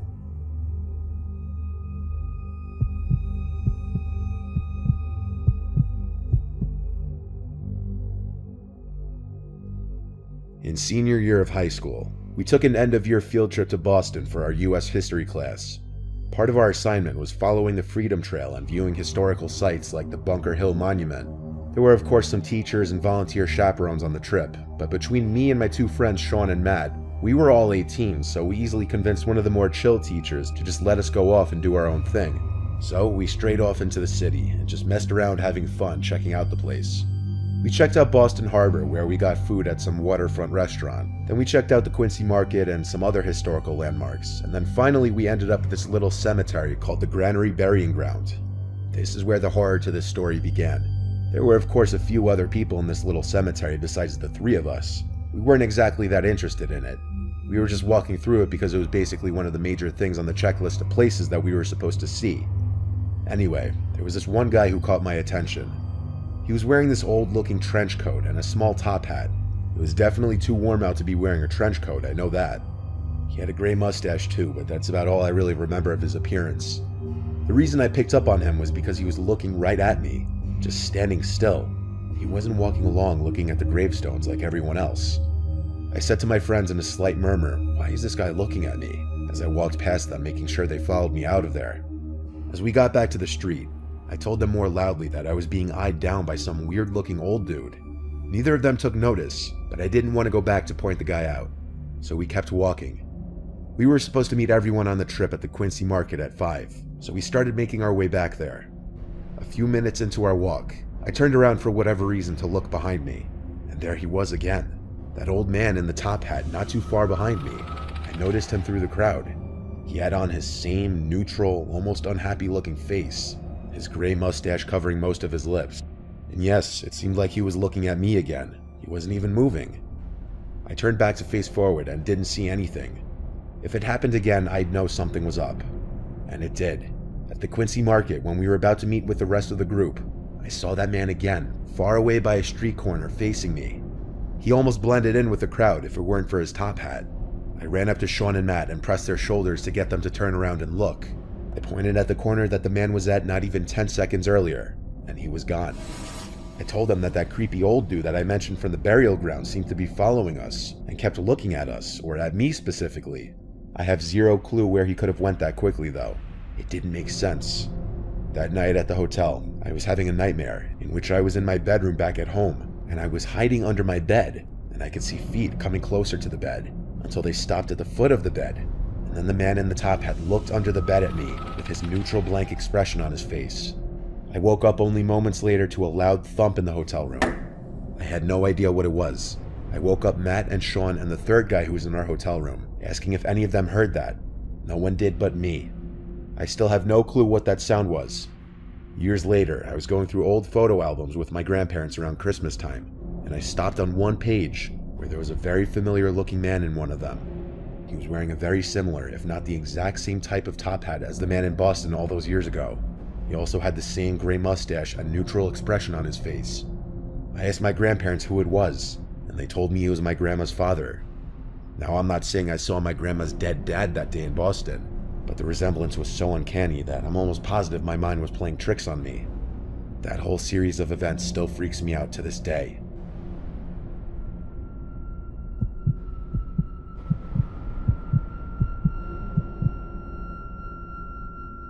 This takes place back in November of 2013. I was in the 9th grade, and I went on a field trip with my Boy Scout troop to Alcatraz Island. For those of you who don't know, Alcatraz Island is a famous prison in the middle of the San Francisco Bay. We had the opportunity to sleep on the island in the prison cells. A few of my friends from the troop and I had elected to go, seeing as this was a once-in-a-lifetime opportunity. We arrived on a ferry around 2 p.m. or so. Our tour guide was telling us about the history of the island and how there were a couple of men who once managed to escape and tried to swim away, but they were never found. The common belief is that they drowned, which is very likely because not only is it a far swim, but San Francisco is very windy and the water from the bay is super cold, so hypothermia is also a likely cause of death. As the tour went along, my friends and I were joking around about how this place was haunted. To make things even more thrilling, our tour guide decided to wait until midnight to take us to the execution area in the hospital. My friends Ash, Steve, and I kept trying to scare each other every opportunity we got, like I hid behind one of the dark corners and popped out when Steve was approaching. Eventually, we made our way to the execution room. Ash and I immediately picked up on how bad it smelled, but nobody else could smell anything, and the guide had said that the execution room hadn't been used in at least 100 years. Keep in mind that Alcatraz has been decommissioned since the 1960s, plus the bodies are taken away after execution, so the smell would only make sense if there were rotting corpses. Sure, there were some bloodstains, but they were like 100+ years old. Ash noted that it was weird that no one else could smell what we had smelt, and I joked around saying maybe some spirit is trying to freak us out or something. We went to the hospital next, and I could have sworn I heard some sort of whispering. Ash and I immediately looked at each other as we heard the sounds, and the lights started to flicker at the same time. The guide told us that the lights always flickered, and then he started to explain how the mentally insane would usually come to the hospital and how there was once this crazy inmate who always would whisper when he spoke. It kind of paralleled us hearing those weird whispering sounds. Later on, a bunch of us played cards in the scout named Kevin's cell. It was definitely quite the experience to play cards in a prison cell, I must say. It was around 3 a.m. when Ash asked me to go with him to the bathroom. I agreed, so we made our way over there. I had finished before him, so I waited outside while Ash was finishing up. I had been waiting for him for a while, pacing back and forth, so I decided to go back into the bathroom and check on him. I could hear the sink running, accompanied by the paper towel dispenser. "Ash, are you almost done?" I asked. The moment I said that, the sink shut off, and I heard a slam from one of the stall doors closing. "Ash?" I called out. No response. My heart froze when the most disturbing sounding cackle I had ever heard in my life came from the stall that had just previously shut. I turned around to make a run for the outside of the bathroom. I screamed for Ash, yelling this isn't funny, and he replied from the other side of the door, "What are you talking about, dude?" He opened the door, but I didn't stay inside of there. I went back outside and told him what just happened. His jaw dropped, and he had the most worried look in his eyes. Then he asked me, "If you were in here this whole time, then what was that breathing I heard outside?" We both realized that something was seriously off. We sprinted out of the bathroom as fast as we could and made it back to the cells where everyone was asleep. We decided not to wake everyone and to just get some sleep. About an hour after falling asleep, I was awoken to the sensation of someone tapping my back. I scanned the room and saw nothing, but I knew I was not alone. With the slightest bit of vision in the dark, I saw something black in the corner of the cell. I let out a blood-curdling scream. My scoutmaster came over and asked me what the problem was. I didn't even know what to say. Needless to say, Alcatraz has a long history, and what my friend and I had experienced was nothing short of paranormal.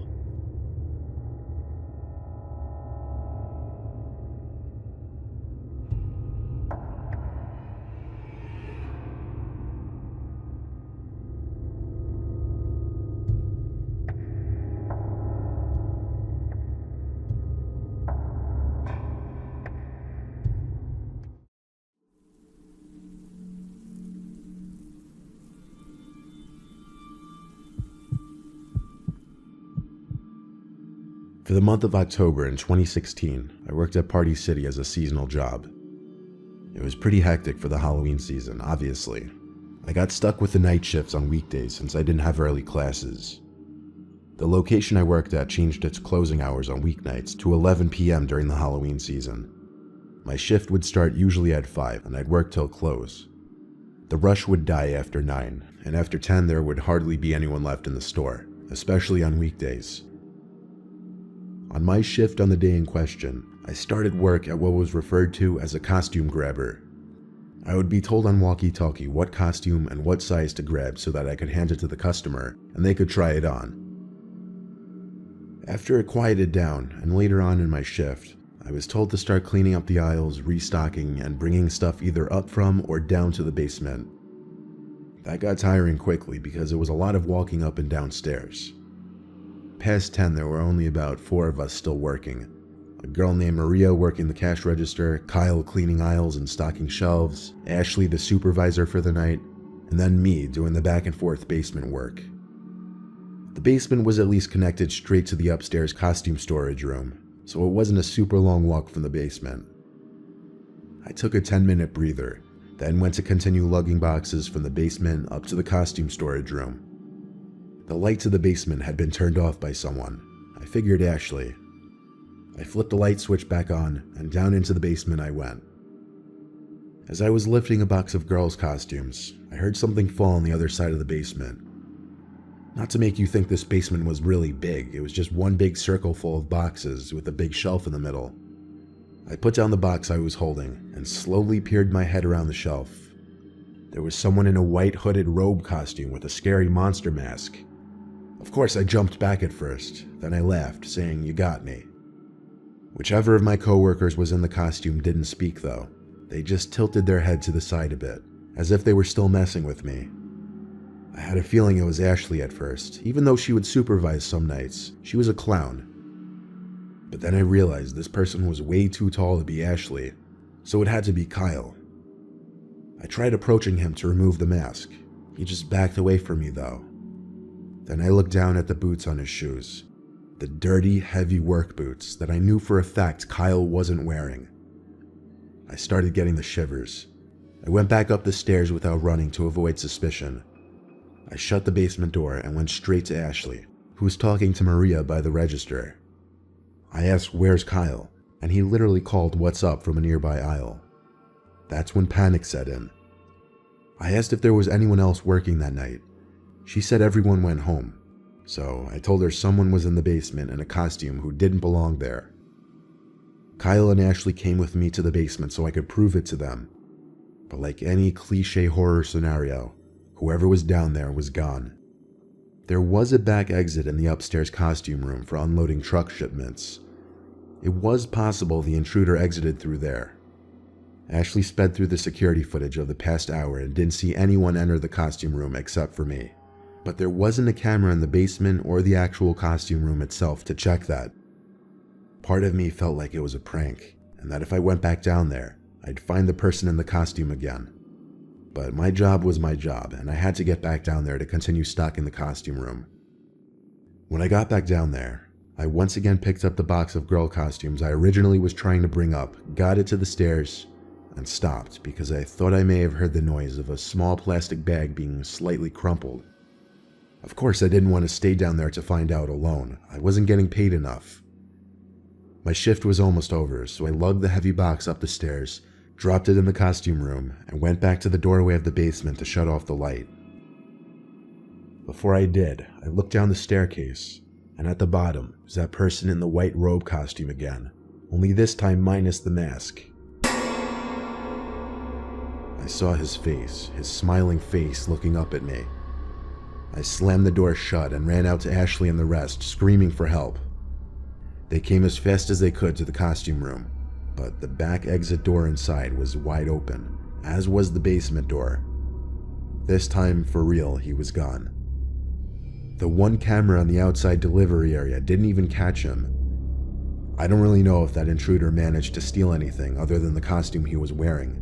For all I know, it could have been just one big Halloween prank, or he might have been in there looking to actually hurt someone. For all I knew, it was an armed robber though, and I treated the situation as though my life were in danger.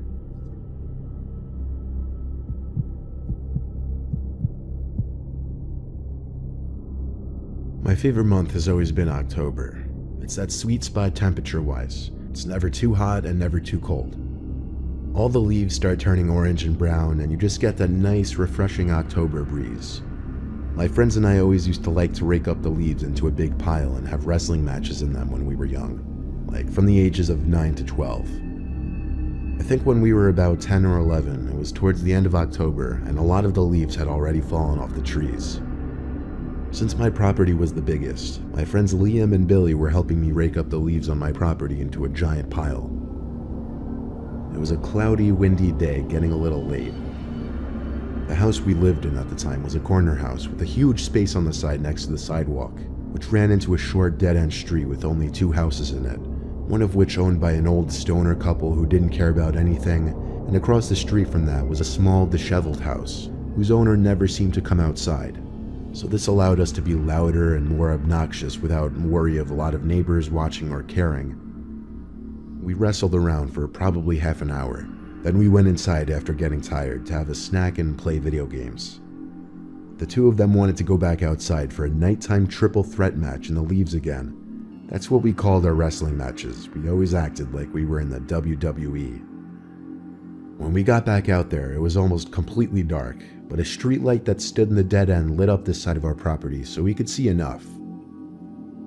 It seemed as though there were a lot less leaves in the pile right off the bat this time. We tried wrestling a little more, but the pile just spread too far, so we had to grab the rakes and start building the pile again. Liam noticed a long, oddly shaped pile that we didn't notice from before. He went over to start raking it over to our main pile, but he seemed to be having trouble. He shouted, "There's something under the leaves." We came over to help him brush some of the leaves off whatever was underneath, and all of us screamed when we realized there was a grown man hiding underneath the pile. We stepped back and looked at each other, and then back at him. We didn't know whether to laugh or not, like, was he playing some kind of early Halloween prank on us? The man's face was not yet exposed. Liam and I dared Billy to go expose the man's face. He walked up to the body on the floor slowly, looked back at us, then started lightly kicking the leaves away from where the person's face would be. As he kicked, he realized the body was hollow and hard, and there was no face or head. It was a fake body that someone planted there, some kind of prank. But who placed it there? Well, that question was quickly answered when we noticed someone hiding in my bush right behind the pile. We yelled, "We see you," to the man hiding in the bushes, and he came out laughing, exclaiming how he got us so good. But this man was older. He looked 60, and he looked scary and gross. Huge bulging eyes, crooked teeth, and he was breathing very heavily. He said he'd planted that fake body there because he always watches us play in the leaves and thought it would be funny. That creeped me out though, how he said he always watches us play in the leaves. Liam tried being nice, but I thought the man was weird. So I said, "Come on guys, let's go inside," and we left the man there. I told my dad and he went outside to check, but the man had already moved the fake body by then. We played video games the rest of the night, all having agreed that guy was a freak. My friends eventually left, and soon after I went to my room. I had my window open as usual to get a breeze into my room. I was watching TV when I heard a man's voice at my window. I jumped and looked up at the window, but I couldn't see who it was. The voice said, "I didn't mean to creep you out earlier. I live in the house across the street over there, and I like watching you kids play in the leaves." I was in shock, hearing a stranger's voice outside my window. I continued looking at the window, and eventually the familiar face of that freako from earlier came into view. He reached his arm under my window and pushed it up further as he attempted to climb into my window. When he realized he couldn't fit, it seemed he started to try to reach for me. I screamed for my dad and ran upstairs to his room. I tugged him out of his bed and led him to my window. The man was already gone, but I told him he lived in the house across the street in the dead end. My dad charged over to the house with me, banged on the door, but the man didn't answer. So my dad called the cops, and when they came, he took me back to the house with the police, and this time with the police, the man opened the front door, and it was in fact the same man. I was too young to be able to tell, but the police and my dad picked up on it right away that he was on something. Likely crystal meth is what my dad says. I remember looking into the house from the doorway and seeing that it was an absolute pigsty. Thinking back now, it would fit the description for the home of a meth head perfectly. All those years living there, we were none the wiser that there was a creepy meth head living in that disheveled house, apparently watching my friends and I as we would play.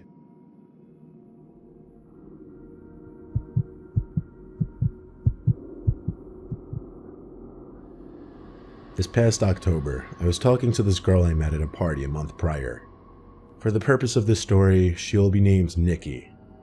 We had been talking and hanging out like once a week for a few weeks. She wanted to do a bunch of October activities, so I came up with the idea that we go apple picking. She loved it. So we hopped in the car to take a trip to the nearest apple picking orchard, which was about a half-hour drive away, out of the suburbs to the more rural part of the area. We live in Jersey, so there's an abundance of places to go, but I let her pick where. It said we were still about 20 minutes away, and we were driving down a scenic road with little to no traffic. We actually passed what appeared to be another apple orchard, so we turned down this dirt road up to a small wooden farm-like house, but there were no cars, no people, not even a little stand where people would go to pay to enter. It seemed it wasn't open for business, or maybe it just wasn't open to the public at all. The house was very poorly kept. It almost looked as though nobody lived there.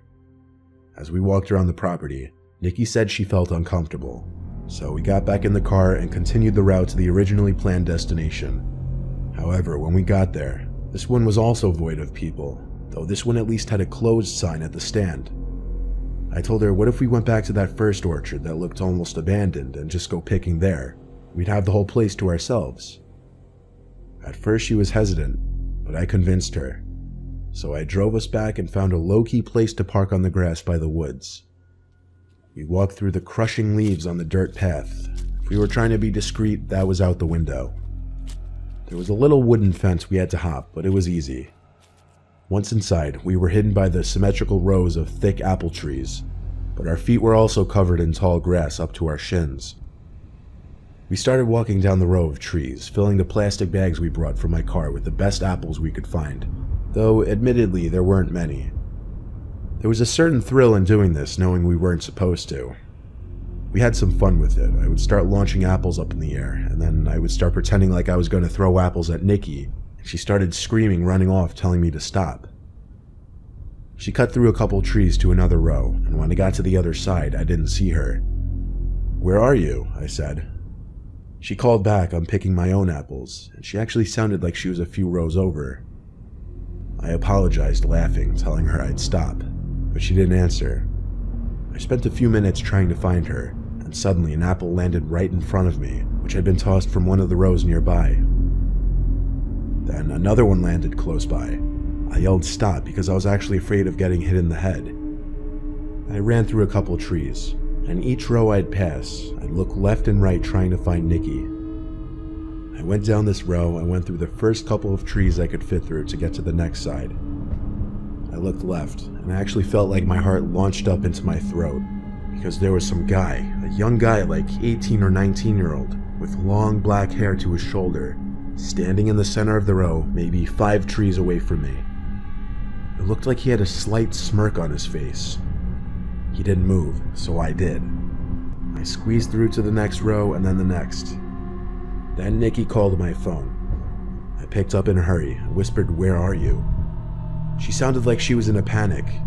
She said into the phone there was a creepy guy following her around. She tried talking to him, but he wouldn't say anything, and he looked like he wanted to hurt her, and her description of him matched the guy I just saw. I told her to meet me back at the car. I ran the way back, and Nikki was already waiting at the car. We stopped to discuss what just happened, but Nikki yelled, "There he is," and pointed in front of us. I looked, and I could see him. He was half hidden by an apple tree, could only see his left arm, left leg, and half his face. The way he was just creepily spying on us, I had to get us away. I did a 3-point turn off the grass onto the dirt road. We passed the decrepit barn-like house and got back on the road. We talked over possibilities. Maybe he lived there. We passed by a fruit stand on the side of the road with a few people working on it. Nikki and I lost our apple bags, so we figured we'd at least stop here. We picked up some apples and berries, and I just had to ask them about the apple orchard down the road. The two ladies working the fruit stand proclaimed nobody should ever go anywhere near there. The owner's son had killed his girlfriend and then disappeared. Her body was found near the orchard in the forest. The dad still owns the orchard to this day, but he hardly ever returns and doesn't keep up with the police. We practically jumped in their faces as we asked them to describe the son, but they had never seen him and don't know anything about him. I admitted to them that we went apple picking on the property and some creepy young man was following us. The two women said that it was best that we got out of there when we did. They also kind of scolded us for not calling the police. However, one of the ladies said she was going to warn the police. On the drive home, as Nikki spoke to me about it, everything she said really went in one ear and out the other, because I really thought to myself, did we actually run face to face with a missing murderer in an apple orchard? I still get chills, wondering if that guy is still out there, in that orchard.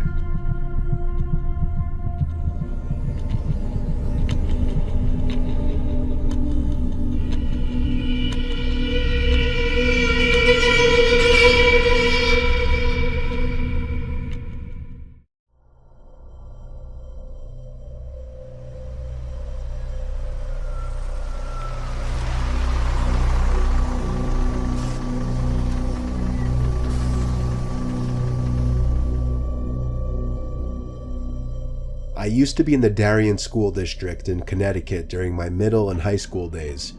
It was a wealthier district, and a lot of field trips were offered to the students.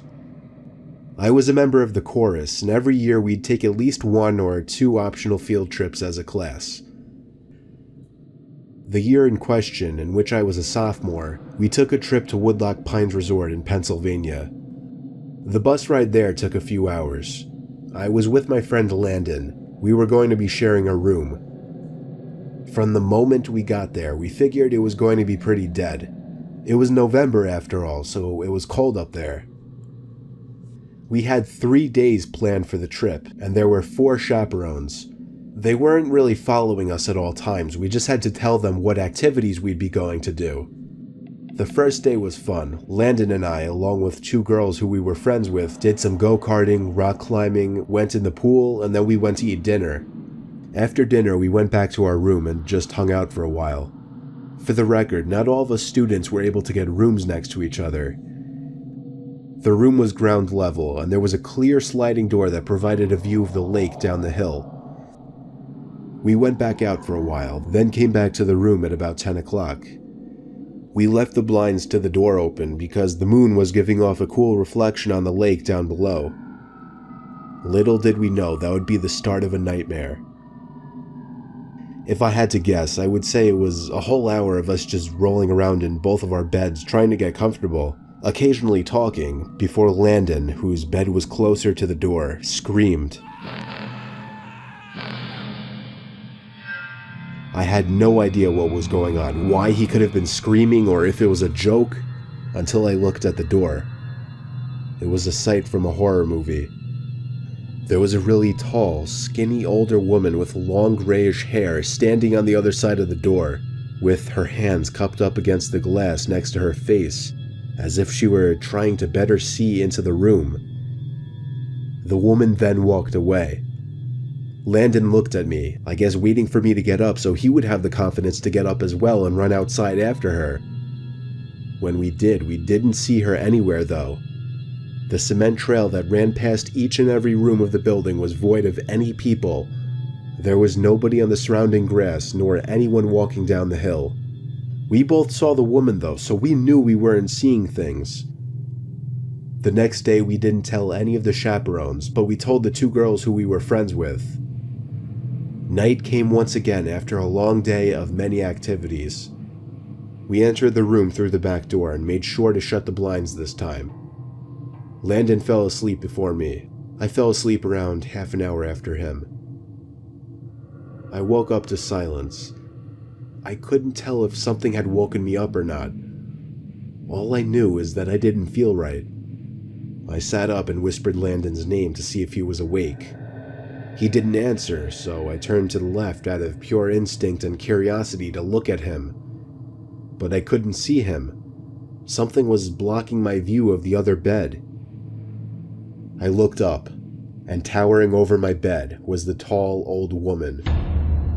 She took 2 steps back as she said, "Your back door was unlocked," before turning around and walking outside.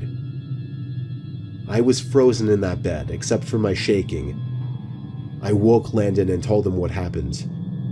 We locked the back door, shut the blinds once again, and agreed to stay up the rest of the night. It was already 4 in the morning, so we wouldn't be losing much sleep. By 8 o'clock, we went to the dining hall to eat breakfast.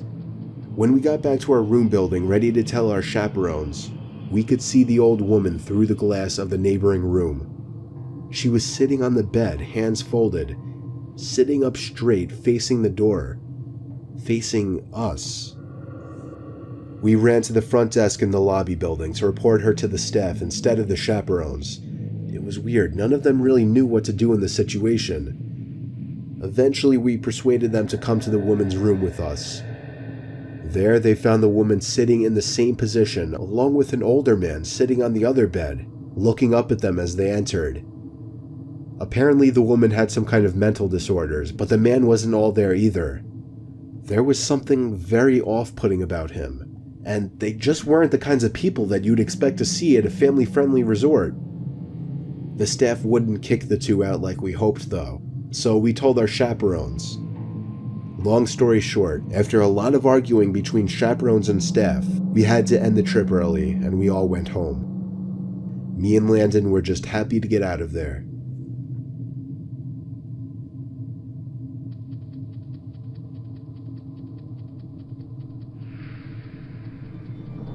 When I was in the 4th grade, my class took a field trip to a rural zoo-type place about an hour away from our school. I remember vividly it was a cloudy day with the occasional raindrop or 2 falling. The zoo was kind of small, but it was kid-friendly. It had a decent amount of habitats, mostly smaller animals though, nothing exotic. There was also a big building as part of the zoo where taxidermied animals were put on display, along with other interesting attractions that I don't really remember.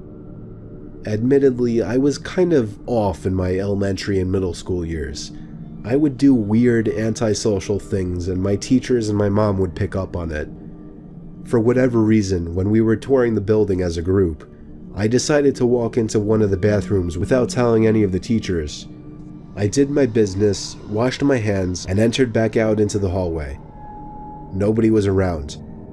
I walked down one of the hallways we hadn't crossed yet. I still vividly remember the dim, moody lighting and the scarlet red carpets of the hallways. My 8-year-old imagination was going wild as I witnessed all the stiff, lifeless animals that were once alive behind the glass boxes. I stopped in my tracks when I saw some man, obviously hiding behind a stack of chairs. I think I laughed, thinking the man was joking around. He came around from the chairs and walked over to me, asking where the group went. I said, "I don't know." He grabbed my hand and told me to follow him. I must have thought he was taking me back to the group. He led me to an exit door which led to the back section of the building by a couple of dumpsters, a few benches, and the woods. When we got outside, his tugging became a lot more aggressive, and his grip became tighter around my arm. He was pulling me into the woods. I didn't scream or cry for help, but I remember the feeling I felt in my stomach, like I was so afraid that I could throw up. And then a woman screamed at the top of her lungs. It was one of the teachers on the other side of the fence. The man let go of me and ran into the woods. Moments later, a few of the teachers ran outside the exit door to this side of the fence and pulled me back inside. The teachers all yelled at me, but at the same time comforted and smothered me. They called my parents, and the field trip was officially over. The owners of the attraction called the cops, we all got back on the buses, and we all went home. As my bus was leaving the parking lot, however, My observant 8-year-old self spotted the man crouching down in the woods near the road, hiding behind a branch, watching the buses pass. Once again, for whatever bizarre reason, I kept quiet. I was probably too shy at the time or just too shaken up to say anything. All the other kids looked at me weird the rest of the ride home. I didn't care. But I hope that man never found success in snatching an unsuspecting young child like myself at the time.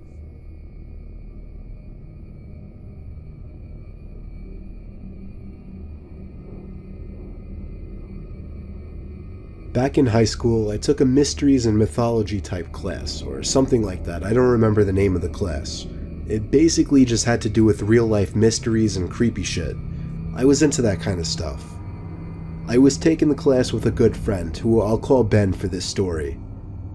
The teacher of the class took us on a field trip to a nearby abandoned village with an unknown past. The village was built in the early 1900s, but seems as though it had been quickly abandoned shortly after it was built.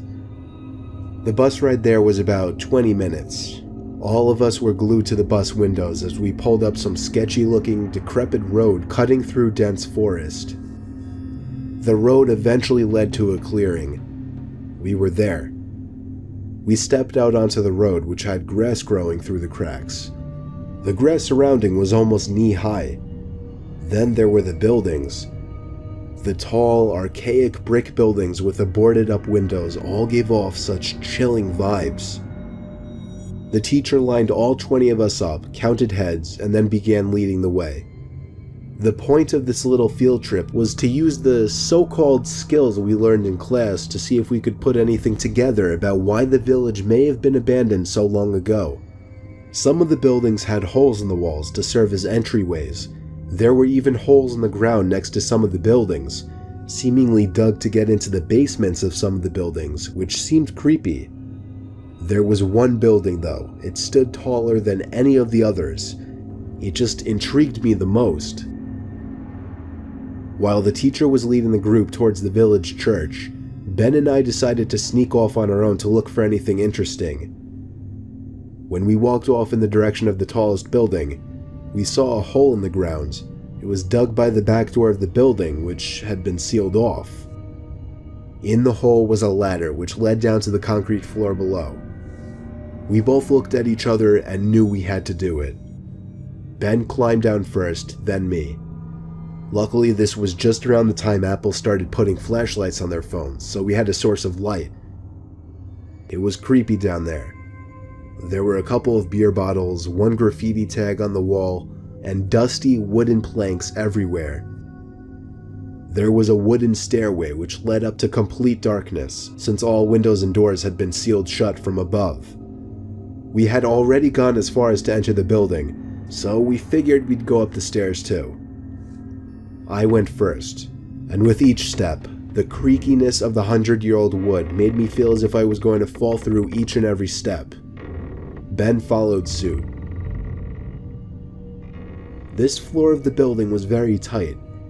It seemed like there were many openings going off into different, smaller rooms. It was so dark in there you would never even guess it was daytime. Ben and I were honestly starting to get creeped out in there and agreed to go back outside. But just then, there was a noise in one of the tiny rooms, like a big rock hitting the concrete floor. A normal instinct would be to run, but Ben and I froze, locked eyes for a moment, then both tiptoed over to the opening of the room. We shined the lights into the room and ran. We ran back down the stairs and then up the rusty ladder back outside. We caught up to the group out of breath. We didn't say anything though to avoid getting in trouble. One of our classmates asked us what was wrong.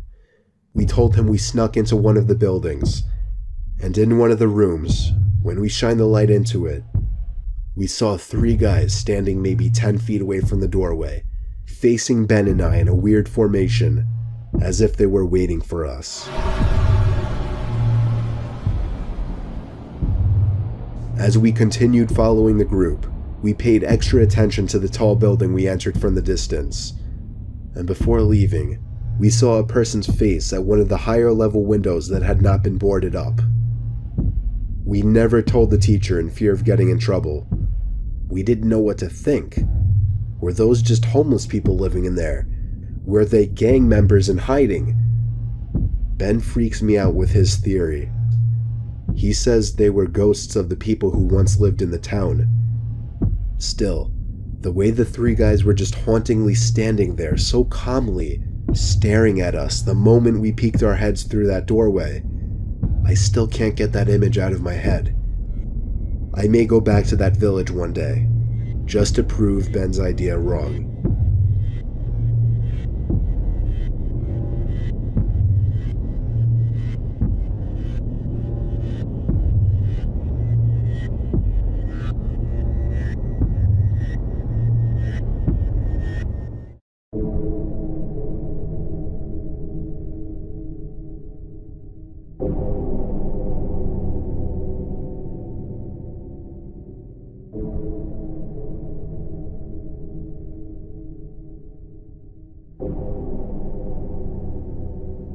When me and my troublemaking friends were 13 years old, one of the many rowdy and mischievous things we would do would be Saturday night ding-dong ditch sessions. 10 years ago, we all lived on the same block in a typical suburban neighborhood. At the time, there were a lot less houses and more woods though.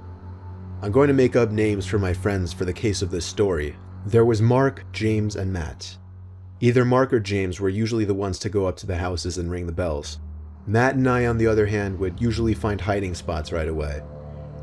We hit about 5 or 6 houses. I remember all of the men who answered the doors gave pretty much the same reactions. They'd step out onto the stoop, one or two would yell something, and then they'd walk back inside. For a couple of houses, we'd ring the bell again for a better reaction. One guy yelled he was calling the cops the second time, so when he shut his door, we all booked it down the street and went to the next block over. As I mentioned, 10 years ago in this neighborhood, there were patches of wood sitting where houses sit today. On the next block over, there were a few patches of wood surrounding some of the houses, and the houses on this block seemed to be more unkempt. The first house on the block was across the street from a patch of woods, which made for a perfect hiding spot. The house was kind of run down looking, tall grass, a ratty old car with a cover on it in the driveway, and overall just a small house. Mark went up to ring the bell. He barely had time to make it across the street before the door opened. It was another man to answer the door. This guy really big, about 6 foot and stocky build. Unlike the others, he was furious immediately. He walked around his whole front yard checking the bushes, yelling threats. We all laughed as we always did. Eventually, he finally went back inside. Mark waited a few minutes, checked the windows, and then ran back up the stoop to ring the bell again. I didn't envy him with this house. I would not be bold enough to ring that man's bell again. Mark knew he probably didn't have as much time, so he ran to the side of the house and out of sight. The door opened much quicker this time, and this time the man came out with a rifle in his hand. We all looked at each other, simultaneously going, "Oh shit," under our breath. The man checked all the places he checked before, and then a few extra places this time, like behind his car, behind a couple trees, and then he walked to the center of his lawn and just stood there, as if he were thinking. He looked around, and then his head stopped as he was facing us in the woods. Me, Matt, and James looked at each other. We ducked lower in hopes that he didn't see us. After 10 seconds of staring in our direction, the man went back into his home. And then, we saw him appear at his front window, standing still like a statue, looking in our direction in the woods once again. We saw Mark creeping back over to the man's front door, but there was nothing we could do. We were too afraid to move or yell anything. Mark rang the bell once again and ran for it. The man didn't move though, at least not for another minute. Then he turned and walked away from the window. We didn't see Mark again, but we were still too nervous to move or say anything. The next thing I remember, we heard Mark's voice from across the street yelling, "Run." We didn't understand until we heard someone running up from behind us, realizing upon turning our heads that it was the man from across the street with his rifle in hand, pointed at us. We ran like little prey from a predator to Mark, who was waiting for us across the street. We ran for blocks until we were sure we lost him. Mark explained that he yelled when he saw the man sneaking across the street into the patch of woods with his gun. We didn't report him or any of what happened. We just told a few friends and that was it. Luckily, the house was many blocks from us, so we never really had to pass it again.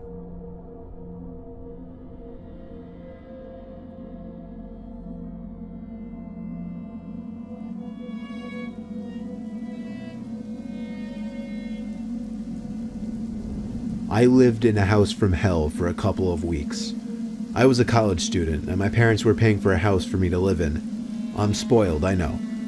Well, the house was modest, nothing fancy or huge, and I was happy with it. Well, for the first few days anyway. Then things quickly started getting strange.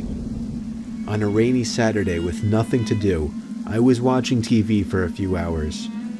That was when I heard a scrape on my living room floor. I looked around the room thinking an animal got into the house or something. I sat back down and resumed watching TV. That was the first weird occurrence. The rain continued throughout the rest of the day and into the night, which made for an excuse to not go out. I stayed in watching more TV in the living room. I perked up when I thought I heard something from the kitchen. Laughably, I took a pillow with me as, I guess, some sort of weapon and walked over to the kitchen doorway.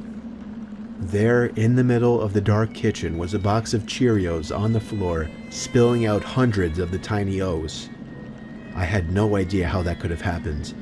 Nevertheless, I dropped the pillow and began cleaning up the Cheerios off the floor. As I was doing so, I heard a creak, like the sound weak areas of a wood floor make when someone steps on them. It was by the kitchen table. I looked up, but nobody was there. I knew I was going crazy now. Every little sound must have been making me paranoid. I cleaned the Cheerios and went back to watching TV. The thunder outside was getting louder as the bulk of the storm seemed to be passing overhead. Yet I found it to be strangely relaxing. That was the last thing I remember, appreciating the sound of the storm outside, before waking up from what seemed to be an hour-long doze. The TV was still on, but that wasn't what woke me. I remember believing I woke up to a bang or thud from downstairs. Regardless, I turned off the TV and marched upstairs to bed. The next day was normal, as was the day after that. It wasn't until the next gray, rainy day that strange things started happening again. I woke up in my bed that morning feeling like I had been drinking all night the night before. I felt sicker than I'd ever felt with any hangover before. I didn't do much walking around that day. The gloomy dark weather only made me more bedridden. I left the TV in my bedroom on all day just as background noise, with a garbage pail by my side in case I had to puke. At midday, I muted the TV after hearing sounds coming from above me.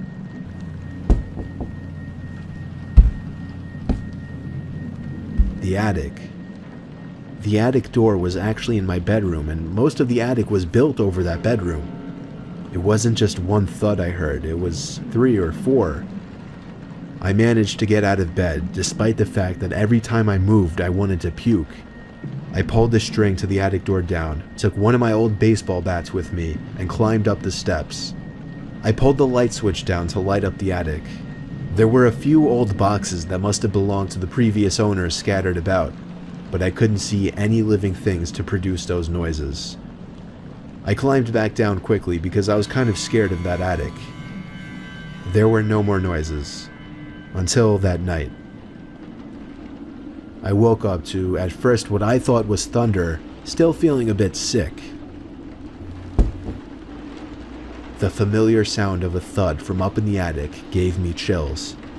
I pulled the string to the attic door back down, took my baseball bat once again, and climbed up the stairs. I made myself angry and screamed in the most intimidating voice I could, but before I could turn the light on, I heard the sound of a child giggling in the pitch-black attic.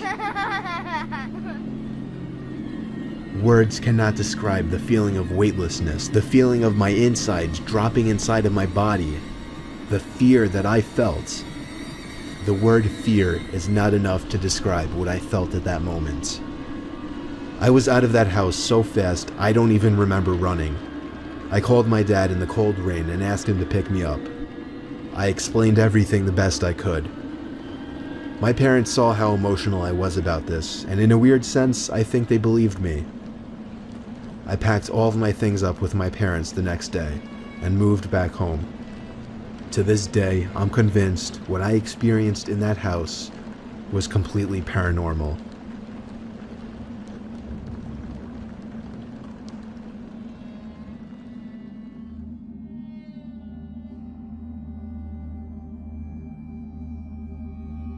I used to work as a maid for some old lady for a couple of weeks when I was 20. She had a really big yet old house on a property that could have been beautiful if she had actually taken care of it. She had 2 acres of land surrounded by woods in 3 directions and the road on the other. The house itself was ancient, mostly made of wood, and the interior was really dark. She would often keep the blinds shut in some rooms for reasons I didn't understand. I would sometimes open the blinds to let some sunlight in, only to find that she'd have shut them by the next time I entered the room. She lit some rooms by candle, which made the house seem even more prehistoric from the inside. To top it off, the wood floors were creaky as hell just about everywhere in the house. The woman's name was Mel. She was around 70 years old. The kind of work Mel would have me do would be mostly physical stuff that she couldn't do very well anymore, like sweeping, dusting, cleaning dishes, doing laundry, sorting mail, and other things of that sort. One weekend, Mel asked me to sleep there for a night or 2. The house had like 4 bedrooms, yet she lived alone, so it wasn't an issue.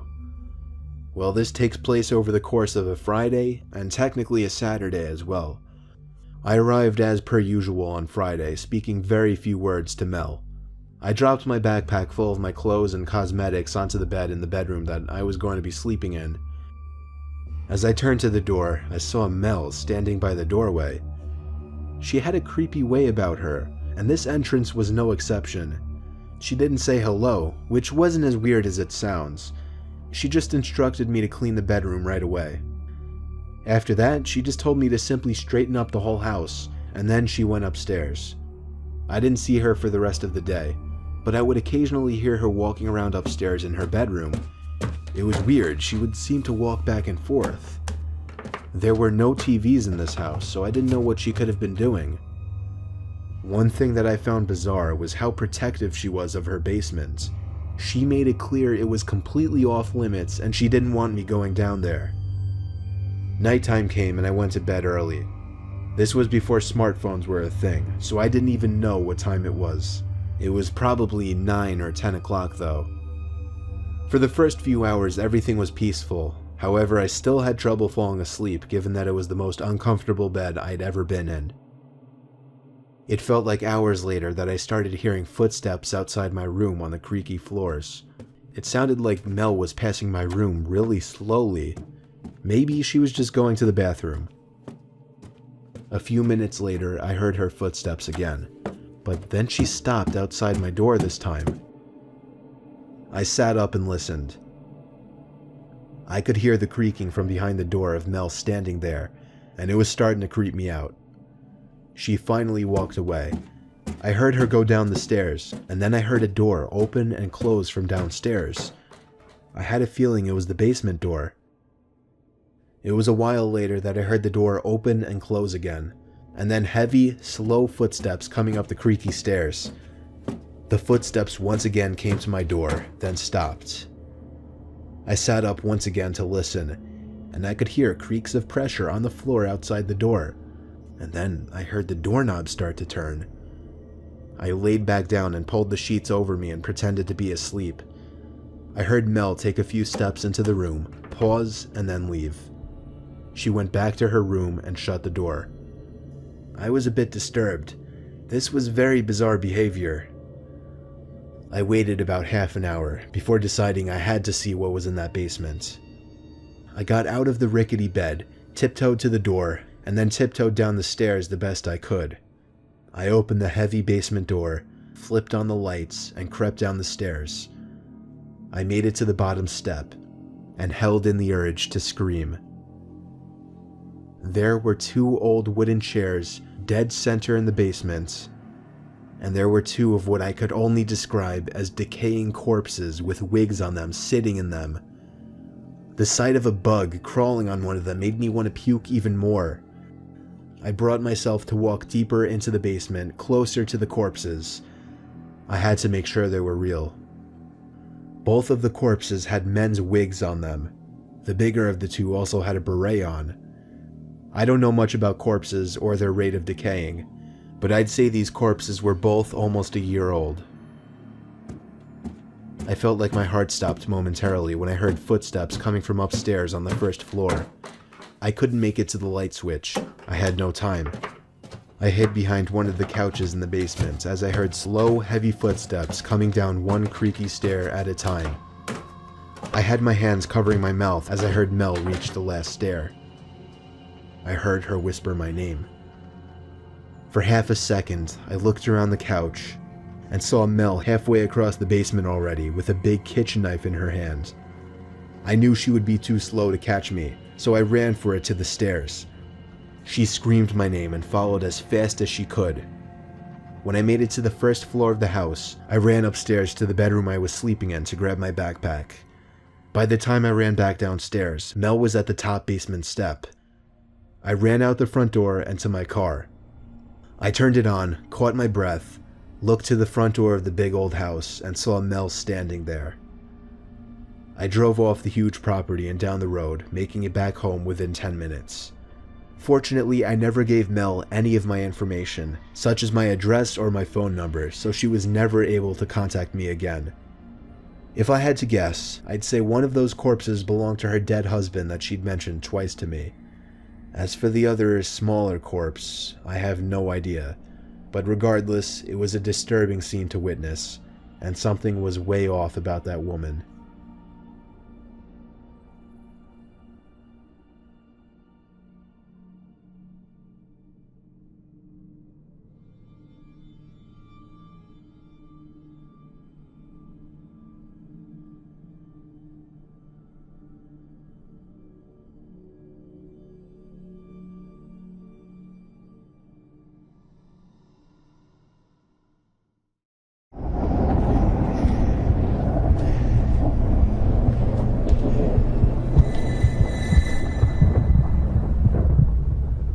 Halloween used to be one of my favorite holidays. Now I kinda just enjoy it when I have a decent party to go to. In 2018, when I was a senior in college, my friend Tracy's sorority was going to be throwing a big Halloween party at the sorority house. She said I could bring one friend since they didn't want too many outsiders at the party, so I invited my best friend Cody. We're very last minute people when it comes to Halloween costumes. The party was that night and we didn't have anything. Cody was working late, so he'd have to meet me right before the party, so he asked me to get a costume for him and he'd just Venmo me the money. I ran to the nearby Spirit Halloween store that opened up like 5 minutes from my house. I was just shotgunning it. I picked a Where's Waldo costume for myself and a Superman costume for Cody, both 2 of the cheaper costumes they had. Everything was normal until I got to the cashier. I was on the phone with Cody telling him about the costume I got him and giving him details about the party. I told him which sorority it was, that Tracy got us the invite, gave him the address, and then he convinced me to pick him up instead of us just meeting, stuff like that. All of this was said as the cashier was watching me. He was some guy who was decently older than me, but because of his receding hairline, I couldn't put a gauge on it as to whether he was in his 30s or low 40s. He wore glasses though, and had a skinny-ish build and an awkward presence. As he rang up the 2 costumes, he had a comment something along the lines of, "Sounds like you have a fun party tonight, huh?" I chuckled and said yeah. Then he started asking more details, like if it's open invite, and had a comment about there being lots of girls. I said it's closed invite and that I barely got an invite. He said it's all good. Then he shook my hand and introduced himself as Mike, so I did the same and told him my name was Sean, and then I left. It was weird. Fast forward to later that night. I picked up Cody and we arrived to the party around 10 p.m. It sounded loud inside, and there were multiple groups of people entering the house before us. At the door, a girl asked us who we knew there, and I told her Tracy. She let us in, and we were in this huge living room area. Music blasting, all the lights dimmed low, Halloween decorations everywhere, and to top it off, people with red cups full of booze crowding the place. We saw Tracy and hung around her for a while. We played beer pong and other drinking games. It was a very legit party. But then, at some point, there was a commotion by the front door area. Cody, Tracy, and I and a few others walked over, and the girl at the door started calling out, "Where's Tracy?" She came forward, and the girl asked, "Who is Sean?" I said, "I am." Then she asked me who that creepy guy we invited was. I was confused and said, "Who?" She described some older-looking man in a cowboy costume with a fake mustache. He apparently inappropriately touched one of the girls, trying to get her into a separate room, and she screamed for help. Then he took off with something in his pocket. None of the guys chased after him or anything. Immediately, I thought of the cashier from Spirit Halloween. I told them about it, and everyone got even more creeped out. The party went on, but they were a lot more cautious about who they were letting in, and they even considered calling the cops for a second. That whole thing really killed my vibe, and we didn't stay much longer after that. In total, we were probably at the party for a couple hours at most. We left a little past midnight, I think. I didn't drink much. As I started my car, the car parked like 2 cars behind us also turned on, and as I drove in the direction of Cody's house, the car started to follow. Cody and I were sure it had to be him after it made 4 of the same turns, so I pulled to the side of the road, egging him on to pull over, but the car just stopped for a few seconds, then basically floored it past us. We didn't get a good look at who was inside, but I'm still positive it was him.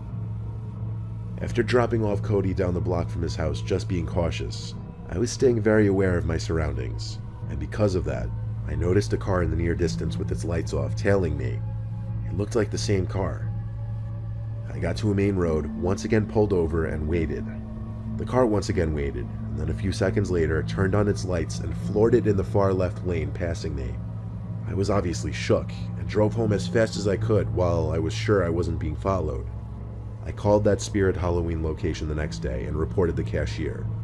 They thanked me for the information, but I never went back there, so I wouldn't know if he was fired or anything. Looking back, I wonder if I could have and should have pressed charges. Regardless, I have no idea what he could have possibly wanted from me, but either way, I'm happy he didn't find out where I live.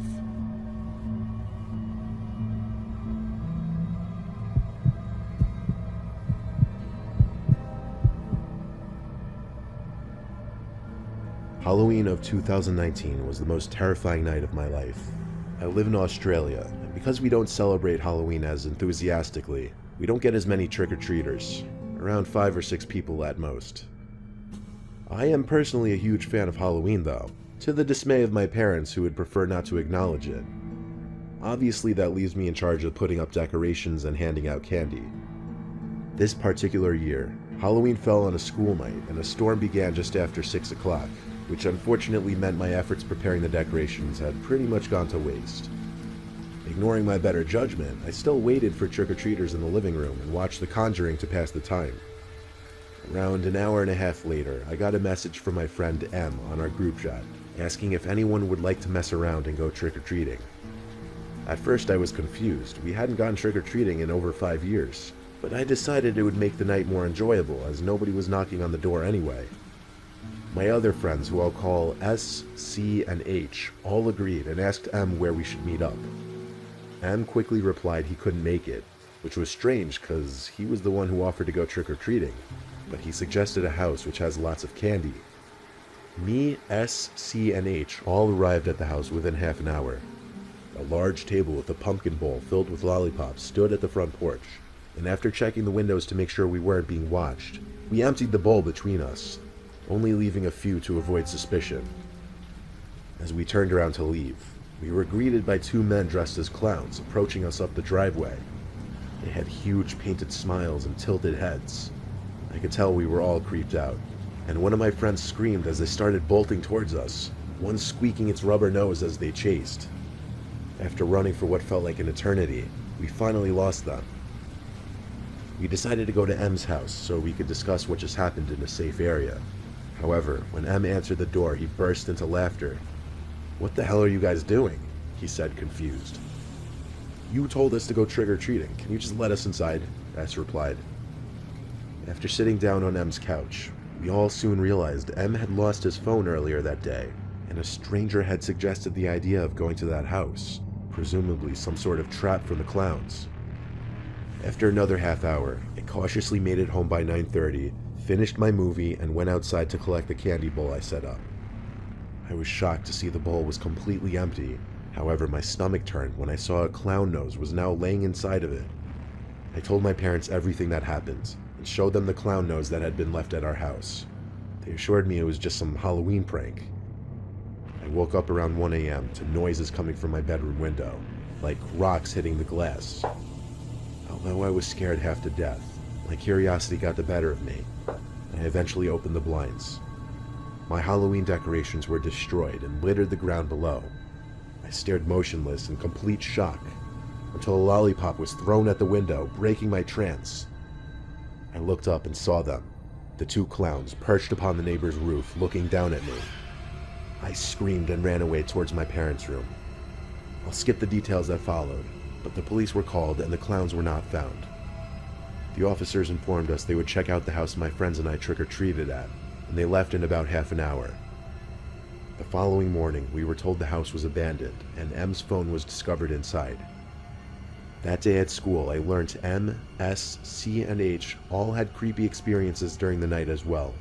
I'm not sure if the clowns followed us home or they somehow tracked us through M's phone.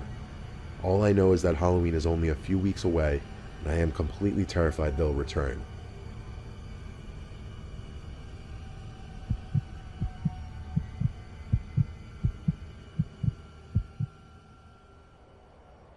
It was a stormy Halloween night.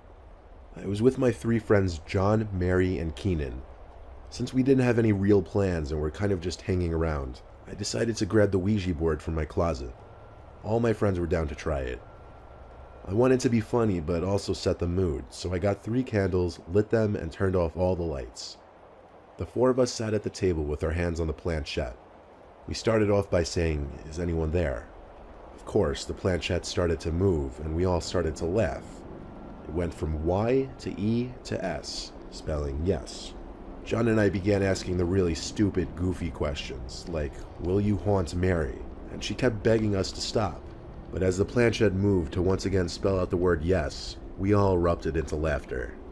To be honest, I didn't even contribute to moving the piece around the board. I just assumed John and Keenan were messing around for the most part. Then, without anyone asking a question, the planchette started moving to spell the words, "I'm inside the house." More laughs, until there was a huge, very obvious thump sound from directly upstairs, like right over our heads. It most closely resembled a boot stomping on the floor. All of us jumped. Mary started screaming and freaking out. John, Keenan, and I didn't know whether to laugh or be freaked out. My parents weren't home. No one was except for me. We don't have any pets. Suddenly, the doorbell rang. We looked at each other. Then I went to look through the peephole. I opened the door. It was a dad and his young son trick-or-treating under an umbrella. I opened the door and handed the kid some candies. But once I shut the door, it was back to the current reality of the situation, which was figuring out what the hell that sound was. I convinced all 3 of them to come upstairs with me just to check. We all got to the upstairs hallway. All that was on was a nightlight plugged into the floor outlet. We were halfway through the hallway, approaching my parents' bedroom, which was the room directly above the table we were sitting at, where we heard the noise. That's when we all heard the same thing. It was this voice of a girl. What was said, none of us could hear it, but all 4 of us agreed we heard the voice of a girl in my parents' room, followed by the sound of something being dropped on the floor. Mary and Keenan ran down the stairs, freaked out, but not making a peep. John and I, however, approached the door. I opened it quietly and pushed it open slowly. I looked into the dark room, and I saw something tall standing in the far corner of the room.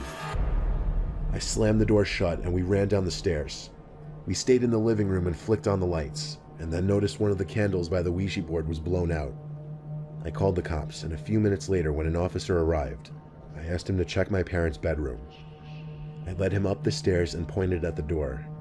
He knocked on it and announced police, then opened the door quickly and flicked on the light. He checked the closet, under the bed, nothing. That's when we followed and entered the room as well. and I can confirm no one was in there. While we were at it, we checked every single bedroom and bathroom up there. There was not a single possible place anybody could be hiding. After the police officer left, we threw the Ouija board in the neighbor's garbage, and we all sat under the awning in my backyard listening to the storm in silence until my parents returned. After telling the story to my parents together, eventually my friends left. My parents seemed to believe us, but what could they really do? I didn't sleep too well that night, and obviously I have no plans of using a Ouija board ever again.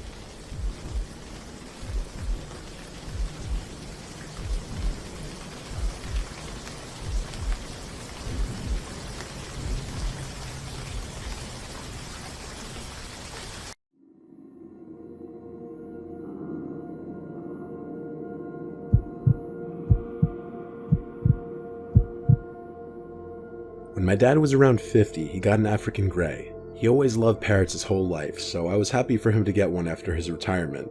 He named the bird Kevin. My dad taught Kevin a whole vocabulary of words, and he actually trained him to understand the meaning behind certain words, like hello, what's up, food, thank you, good, and a few others. My dad passed away at 70, and with that came the time to figure out amongst my siblings and I what would happen to Kevin. My brother and sister didn't want the responsibility of taking Kevin into their homes, plus their spouses were against it too. But I couldn't bear the idea of giving him away to a new home. Kevin was and is one of my last connections to my dad. In a sense, that was his best friend, so I decided I would take him into my home. I put his cage in the den of my house. My house doesn't have a basement, so the den is considered the lowest level of the house. Kevin is a moderately noisy bird. He can be a chatterbox some hours of the day, usually earlier on, but later in the day and at night he quiets down. When he's too noisy, I'll throw a blanket over his cage, and that normally quiets him down. I watch TV in the den at night to keep him company. Then around 10, I'll migrate to my room to let him go to sleep. That's pretty much the backstory behind Kevin. I've been taking care of him for 2 years now, so I know exactly how he behaves and when he's acting out of the ordinary. Speaking of out of the ordinary, there was one night in December around 11 p.m. that Kevin started making sounds while I was trying to sleep. I sleep with the door open since I live alone and need to be able to hear anything if something's going on in the house. Hearing him making his squawking noises past dark, especially this late at night, is unusual beyond doubt, and something was irritating him. I went down to the den to see what was bothering him. He was wide awake on the lower perch of the two in the cage. He looked at me and was saying things like hello and what's up and his name. All the while he was nodding his head up and down, moving his whole body in the process as if he were dancing. I tried to feed him, but he didn't eat, so I covered him with the blanket hoping he would stop. I was in the kitchen when I stopped inside because he was still making the noises, and I had a feeling he wasn't going to stop. Having work the next day, I couldn't afford to lose sleep because of him. I really didn't know what to do. I'm still to this day not exactly a bird expert. I went back downstairs and uncovered him. He was still doing his little dance, bobbing his head and body and making his distressed sounds. It didn't click with me until thinking I heard something in the pantry closet a few feet away from his cage. I walked over to it and hovered my hand over the light switch to the pantry, which was outside of the door. The door has one of those big glass panels that many pantry doors have, so when I flicked the light switch, I saw the outline of a body on the inside. My fight or flight response kicked in, and I chose fight. I opened the door screaming, trying to get my adrenaline rushing, and I grabbed the man in the pantry closet out and threw him to the floor. He tried to fight back, but I easily overpowered him and had him in what I could best describe as a chokehold. He was a 50-something-year-old homeless-looking man with a smell to match it. I yelled at him, "Who are you? Why are you in my house?" He tried grabbing my face to possibly gouge my eyes or something, but I continued to wring his neck and punch him. During all of this, Kevin was going berserk in his cage. When the man on the floor seemed weak enough, I literally sprinted for the nearest phone and came right back and kept him on the ground while I called 911. The man was taken to jail, but he had no ID on him, nothing. He was homeless and had nothing to his name, and as such he was considered what some people call judgment-proof, meaning even if I tried to sue him, I wouldn't get anything from him. He had raided my pantry closet that night and had opened jars of peanut butter, boxes of cookies and crackers, and all sorts of other boxed and canned foods. If it weren't for my dad's parrot, I don't know what else that man would have taken or done in my house. I'm grateful for Kevin, and I like to think part of my dad is watching over me in that bird.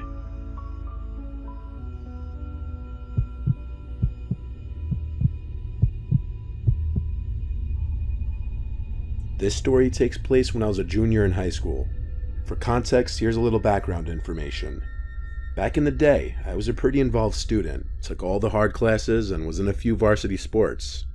In one of these ways, I was always busy and didn't have much time for myself, and part of me was thankful for that. It provided me an escape from a world where my parents had recently parted ways and my older brother had just gone to college. It was just me and my little brother then. He also was a swimmer and a smart kid in his own right. We were really similar, even to this day. But probably because of the stresses our family situation put on us at the time, we didn't get along, near at all. One of those wet winter days in the Midwest, I'd put in my time at school and swim, and I still had to sit down for several hours of homework. This time I had to write an essay for some advanced class that I wasn't really interested in. I dropped my swim bag at the door when I got home and looked around my house to see if anyone was home. Empty. Dad must be out with Reese at swim practice.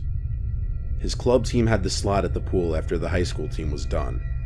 I popped in a mouthful of Cheez-Its and headed down to the basement to my office to get some schoolwork done. The house was a middle-class 2-story with an unfinished basement, with the exception of what I referred to as my office. From a career past, my dad used to work from home, but no longer did. I was the only one who used this place, so my family, or what was left of it, just called it Quinn's office. So I made my way across the concrete floors and unattached carpet samples down there to the one finished out room in the basement. I flicked on the CFL light. It was like any other night after practice. I still had hours of homework to do. So I turned on the computer and started typing away. I was typing for what seemed like an hour, trying to bring to words to what the concept of hedonism and the picture of Dorian Gray meant to me as best I could, or as convincingly as I could. Out of the dark, I heard my little brother call out to me, "Quinny, Quinny, come up." Almost reflexively, I called back to him, "Reese, I'm working, what do you need?" We would yell through the house like brothers do, but it took me a minute to realize I didn't hear him come home. I got no response, only for a couple minutes though. Again, I heard my little brother's voice sing out, "Quinny, Quinny, come up." It felt strange hearing those words carry across the dark, concrete floor. He's supposed to be at swim practice. I called back out to him, asking if he needed anything, but again, I received no answer. I thought about just starting my essay again, but the family situation was delicate at best, and I didn't want to be in trouble if my little brother actually needed something. I made the decision to get up and go find out for myself. I bounded up the basement staircase, the only way a high schooler can, and I called out again for my brother. "Reese, what's up? I'm really busy." I checked all around the main floor looking for my little brother, or even signs he was home. No shoes, no backpack, so he wasn't home, and there was no car in the driveway either. The only reason my dad would be gone right now would be to pick him up. Satisfied, I turned back for the stairs, when I heard my little brother's voice ring out, "Quinny, Quinny, come up." This time every hair on my body stood on end. It just didn't make sense. He had to be at practice, and if he really needed me, he would have come to me. I go to the base of the second floor stairs and called out to him one more time, "Reese, what's going on? Are you okay?" For a minute, no answer. "Reese, I'm really busy. Can you tell me what's up?" It's quiet for way too long as I stared up the dark staircase. Logically, I had no reason to believe anyone was up there, until I heard Reese's voice calmly speak this time and not call out in his sing-song way those same 4 words. "Quinny, Quinny, come up." "What?" I asked under my breath. I couldn't comprehend the situation.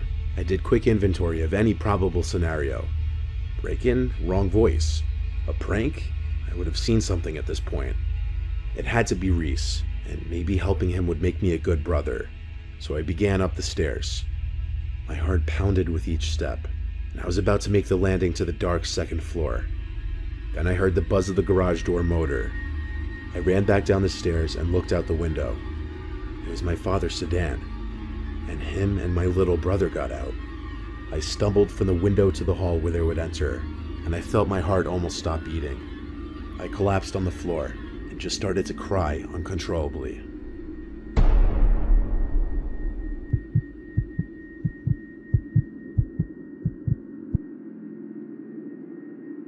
This was like 15 years ago now when I was a kid.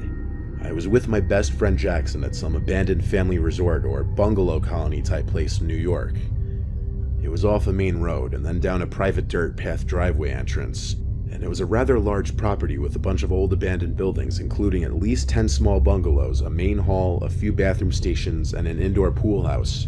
Along with that was an outdoor pool, a shuffleboarding area, and a kid's playground. Everything was old, run down, and with tall, overgrown grass growing over it. We found this place accidentally one time walking down Route 209, but we didn't explore it that day. We came back another night. By the time we went, it was past sunset.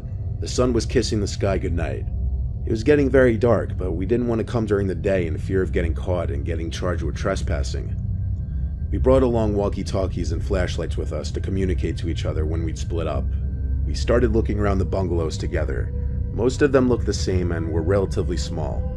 1 or 2 beds each, a small kitchen, and 1 bathroom each. Some of them had these little living room areas. Halfway looking through these bungalows, I split off from Jackson because he was moving kind of slow. I tried to enter the building that looked to be the main hall or office or something, but every entrance was locked. I walkie-talkied Jackson to tell him that the big building was locked. He didn't walkie-talkie back. I wondered if I was out of range from where he was. 2 minutes later, I found myself at one of the 2 bathroom buildings. It was probably a 400 square foot building. There were no doors to the building though. It was unusual. It just had 2 big openings, one for the men's room, one for the women's room. I remember the signs being faded and worn out looking. Then I saw these red tracks on the dirty old concrete bathroom floor. Now I'm not going to sit here and say they looked like bloody footprints, but I couldn't explain what these red marks could be then, and I still can't say for certain now. Regardless, it was pitch black inside that bathroom around that corner, and that was the first building I was scared to enter. I tried walkie-talkieing to Jackson again, hoping he was in range this time. I pressed the button on the walkie and said, "Yo, where are you?" When I let go, I heard the beep sound that the receiving walkie makes after getting a message from inside the bathroom. It gave me a near heart attack. Then I thought Jackson must already be in there, hence the red-looking footsteps. I called his name, and it echoed into the bathroom. I was actually about to step into the bathroom thinking he was hiding from me, pranking me, when I heard Jackson's voice call out from the distance behind me, outside in the darkness of the night. I heard him getting closer. Couldn't see him in the dark, but he obviously saw my light, so I yelled back, "I found your walkie-talkie." I started stepping into the bathroom, but then he said back, "Don't go in there, I never went in there." This is when I turned around and hurried right out of there. I pressed and released the talk button really quick on my walkie, causing the beep again from inside that pitch black women's room. Jackson and I looked at each other for half a second, then began dashing in the direction we came. We made it back to Route 209 and had to stop to catch our breaths. This is when Jackson told me that inside one of the bungalows he went into, he tried walkie-talkieing me, but I wasn't answering, meaning we must have been out of range. But then he heard a noise from the living area of the bungalow. As he turned around, his flashlight revealed an older woman almost running towards him. He dropped his walkie-talkie and flashlight and ran out from the bungalow. He ran in the dark and hid, refraining from making noise in fear of being followed. He hid for a questionable amount of time before looking around and seeing my flashlight across the field, over at the bathrooms. The most likely explanation to me was that some cracked-out drug addict was hiding or living in that abandoned bungalow and for whatever reason lunged at Jackson and picked up his walkie-talkie. What she was doing in that bathroom, who knows? Maybe drugs, maybe the bathroom in the bungalow didn't work. But what I don't know is why was there a trail of what looked like blood in there? Those are my theories, but I can't explain all of it away. And that's the scariest part.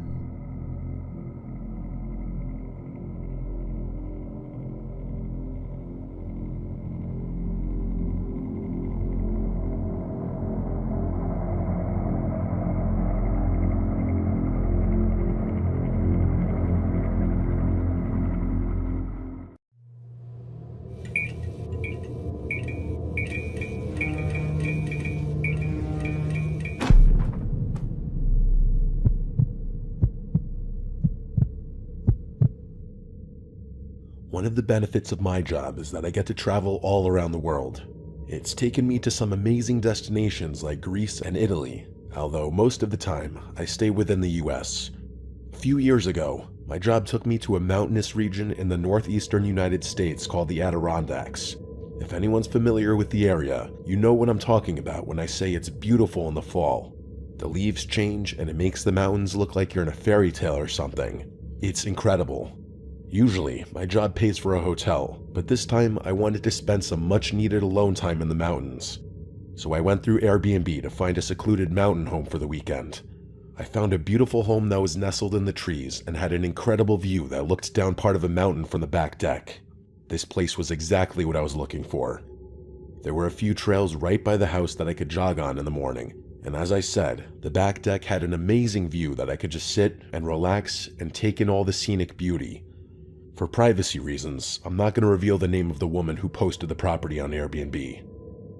My work obligations were only in the late afternoon and early evening, so I could spend most of my time at the house. I got to the house later on Friday, and I didn't do much except have a few drinks on the deck. I called it an early night. I woke up around 6 a.m. on Saturday and went for a jog on the trails that surround the house. You know that horrible feeling that you have when you're being watched? Well, I had that feeling for my entire jog. I blamed it on the anxiety of just being alone in the wilderness, since I'm technically a city person. After my jog, I took a shower and just hung out around the house for a few hours. I kept hearing weird noises, but once again, I just kept telling myself that it's my anxiety. I was in a wooden cabin up in the mountains. Of course, there were going to be all sorts of noises. I left the house a little after 3:30 in the afternoon and made my way into the town. I met my coworkers at a local restaurant, and we took care of our business. After all of that, we decided to go out for a few drinks. I didn't want to admit it to myself or anyone else, but I was freaked out to go back to the house. I don't know if it was the feeling of being watched and all the strange noises, or if the remote location was just a little too remote for me. Whatever it was, I was happy to take my time getting back. I even offered to have a little after party at the house, but my coworkers decided to turn in a little before 10 p.m. I put the fear beside me and made my way back to the house. I spent the entire drive trying to communicate with the irrational part of my brain that was freaked out. I repeated to myself over and over again that it's just a house, houses make noises, and I'm safe. I'll lock the doors and triple check that I've locked them before I go to bed. I got back to the house at about 10:45. I was relieved how tired I was. Even with all my nerves, I was confident I could fall asleep. I did indeed check all the locks 3 times and then tried to go to bed. I spent the next few hours tossing and turning. I would drift away for a little bit and then hear something outside and be wide awake for 20 minutes. I tried turning on some music with my phone to drown out some of the noise, but the distraction of the music was keeping me awake. It was only a matter of time before I started hearing the noise again, even with the music playing. It was a little after midnight when I decided to go smoke a cigarette and contemplate just leaving early since I was already wide awake. I grabbed my coat, my phone, and my cigs and made my way downstairs. The stairs came out into the living room, and if you turned left at the bottom of the stairs, you would see a large open room that served as a dining room and a kitchen. The back of the room had a sliding door that led to the back deck, which was my current destination. I took one step into the dark room, and I thought I could see a shadow in the kitchen that was causing some of the moonlight from the window to be obstructed. I felt that horrible pit in my stomach turn into a cyclone as I just stood there. I kept telling myself that it was just shadows and it was nothing to fear. I decided to confront my fear and turn the light on, and the image of what I saw is still burned into my brain and is one of the scariest images I've ever seen. Standing in the kitchen, clear as day, was a man. He was probably 6 feet tall, with long, shaggy hair and a thick beard. I would say he was late 30s if I had to guess. There was a brief standoff where neither one of us did or said anything. It couldn't have been longer than 10 or 15 seconds, but that specific moment felt like it lasted hours. He was hunched over a bit and just staring at me. With no notice, the man lunged at me with a full sprint. Thankfully, there was a counter in the middle of the kitchen, so he had to go around the counter, which gave me the time to run back to my room and lock the door. I realized that this is what stupid people do in horror movies, but at that moment, it seemed like the best possible solution. For starters, I didn't think I could make it to the front or back door without getting caught first, and if I was able to escape, I didn't have my keys, and I didn't know if this man had a weapon or something, so I wasn't about to just run aimlessly into the woods. My room seemed like the safest place because I could lock the door, call 911, and just hope that the door's integrity would last until the police showed up. So that's just what I did. I locked the door, ran to the closet, and called the police.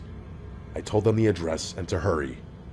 The woman from this dispatch stayed on the line and told me that someone would be there soon. While I was waiting, the man started to beat on the door. They seemed like violent strikes on the wood of the door.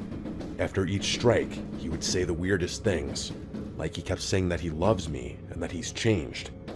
I got a good look at this man in the kitchen, and I knew without a doubt that I had no idea who this guy was.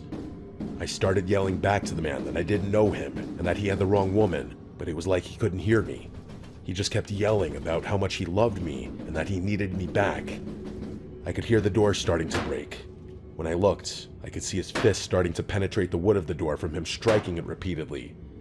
I'm so grateful that I heard sirens at this point. I heard several cars pull in, and they came at the perfect time. Just as the man was able to get his entire hand through the door, I heard a loud crash accompanied by the sound of the police yelling at the man. At the same time, I decided to jump out of the bedroom window since it led to a small roof that I figured I could try to scale down. The crash I had heard right before was the police tackling the man to the ground just as he was about to get into the bedroom. I flagged one of the officers from the roof, and he helped me get down. The police arrested the man, and he continued yelling incoherently as they put him in the back of a squad car. They called the owner of the house, and that's when we finally started to get a few answers. This guy was the ex-fiancé of the woman who owns the house. Apparently, the guy had gone off the grid for a while after a bad breakup. The most disturbing part of all of this was the guy had been living in one of the closets of the house for a few days. Inside the closet, they found a bunch of beer cans and snack foods. I don't know why he didn't act sooner, but I'm so thankful he didn't, because this could have ended a lot worse for me. If I hadn't decided to get up for a smoke at that moment, this story could have had a much more tragic ending. The police told me that he had a knife from the kitchen inside his belt loop. It made me think to myself, I probably caught him in the act of getting the knife. The owner of the house felt horrible, and last I knew, the man was going to jail, but who knows. It's just so scary for me to think that I checked the lock 3 times, and it didn't even matter because this creep was already in the house. I guess you never know what can happen. This may be the only time in history that going outside for a smoke saved a life.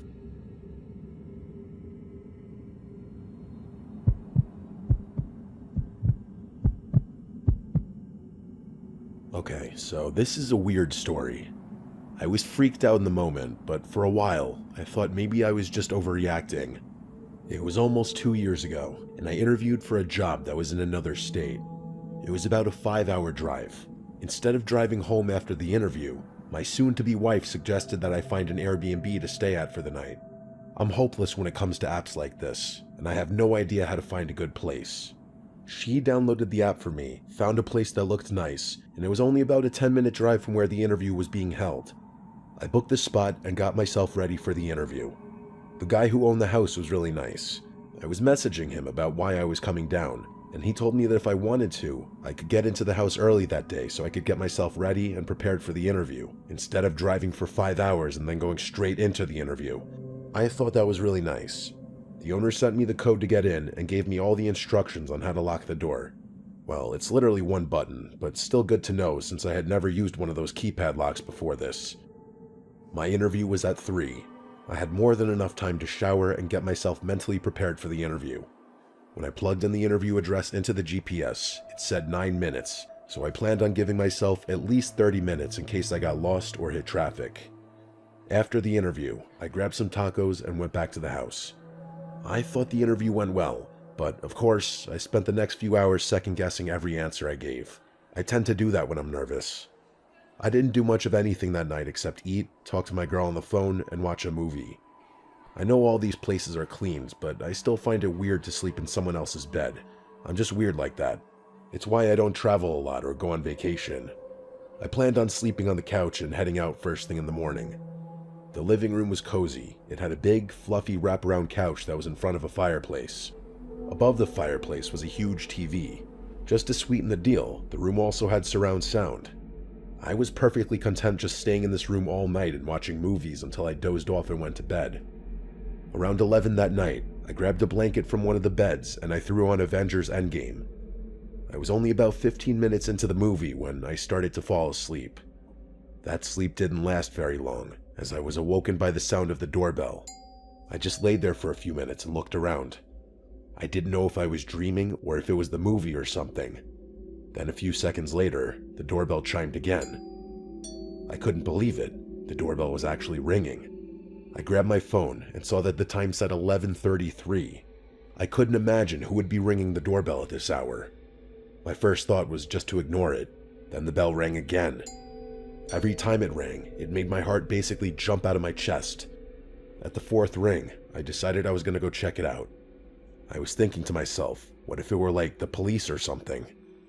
I cautiously made my way to the door, and before opening it, I looked out the front windows that gave me a somewhat view of the person. It was a skinny guy, and he was holding up a small brown bag in his hands.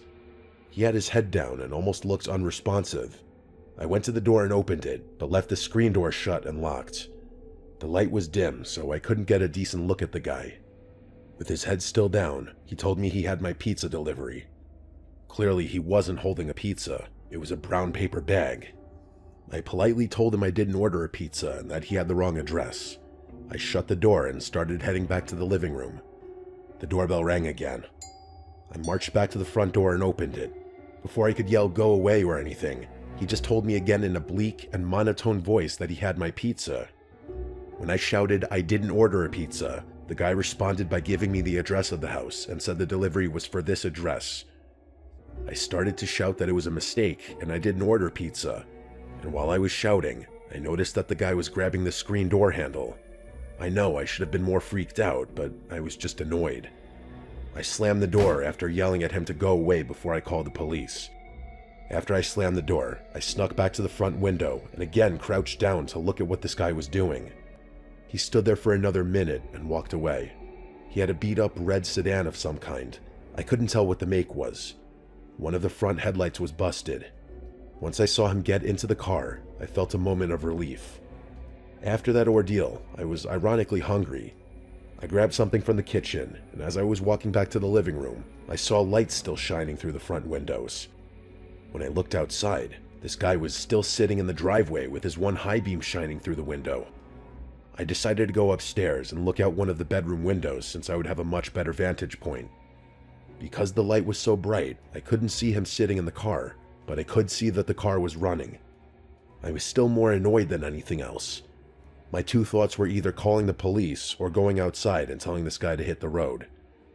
I decided that I didn't want to bother the police with something that could be very small and maybe nothing, so instead I'll just go outside and scare the guy into leaving. I threw my shoes on and marched out there like I was an Avenger. When I got to the window of the car, nobody was there. Without thinking, I turned around and ran back to the house, and immediately I locked the door. I even locked the chain on top of the door. I was trying to ask myself why he wouldn't be in the car, but the car was still running. It didn't make sense to me. I grabbed my phone and went upstairs into the bedroom. I tried texting the owner of the house, but I didn't receive a message back from him right away. I continued to look out of the window for several minutes. I contemplated calling the police, but I kept telling myself that this isn't police-worthy and I'm blowing all of this out of proportion. A few minutes later, I looked out the window, and I saw the skinny man get back into his car, and it almost looked like he was coming from the direction of the front door. I watched him finally back out of the driveway, and he appeared to drive down the street and out of sight. I wasn't scared, but I was so on edge that I didn't really sleep. I spent the entire night watching YouTube videos while lying on the floor of the bedroom. At 4 in the morning, I decided to officially get up, shower, and then leave. As I was gathering my things and getting ready to walk out the door, I noticed something horrible. The front door was unlocked and ajar. Because the chain was locked, it wouldn't open any further. I just stood in amazement. I couldn't remember if maybe I left it unlocked by accident after the last incident. I was sure I locked it, but I didn't want to think about the potential alternative. Then it dawned on me that I for sure didn't lock the screen door when I ran inside. As the sun was rising, I made a run for my car just in case, and as I was backing out of the driveway, I noticed on the side of the front porch was the brown paper bag. I ran outside so fast that I didn't even notice it initially. I thought about going to see if anything was inside, but that was a question that, in that moment, I didn't want answered. I drove away, and at the end of the street was a disgusting green house. and in the driveway was an ugly red car with what looked like a broken headlight. It may be a coincidence, but it looked exactly like the car that sat in the driveway the previous night. The owner of the Airbnb messaged me that morning to apologize for missing my message last night and asked how the stay was. I told him about the delivery driver, the car in the driveway, the unlocked door in the morning, and the similar looking red car at the end of the street. He started typing because I could see the dots in the message, and then he never responded after that. I never bothered to look more into this situation until I started telling people the story. When I looked up the house more recently, it's not listed on Airbnb anymore, so I don't know what to think. It was unnerving and a little freaky for sure, but I truly wasn't that scared. I'm more scared now when I think about it because other people seem to think that this was almost some kind of setup. I'm curious to see what people think, if it all could have been just a crazy string of coincidences, or if I was almost a victim of something sinister.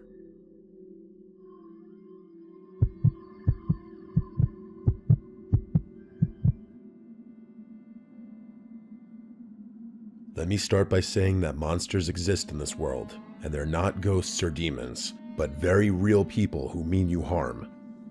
My family still hasn't recovered from the terror we experienced last summer, and I'm worried they may never fully heal.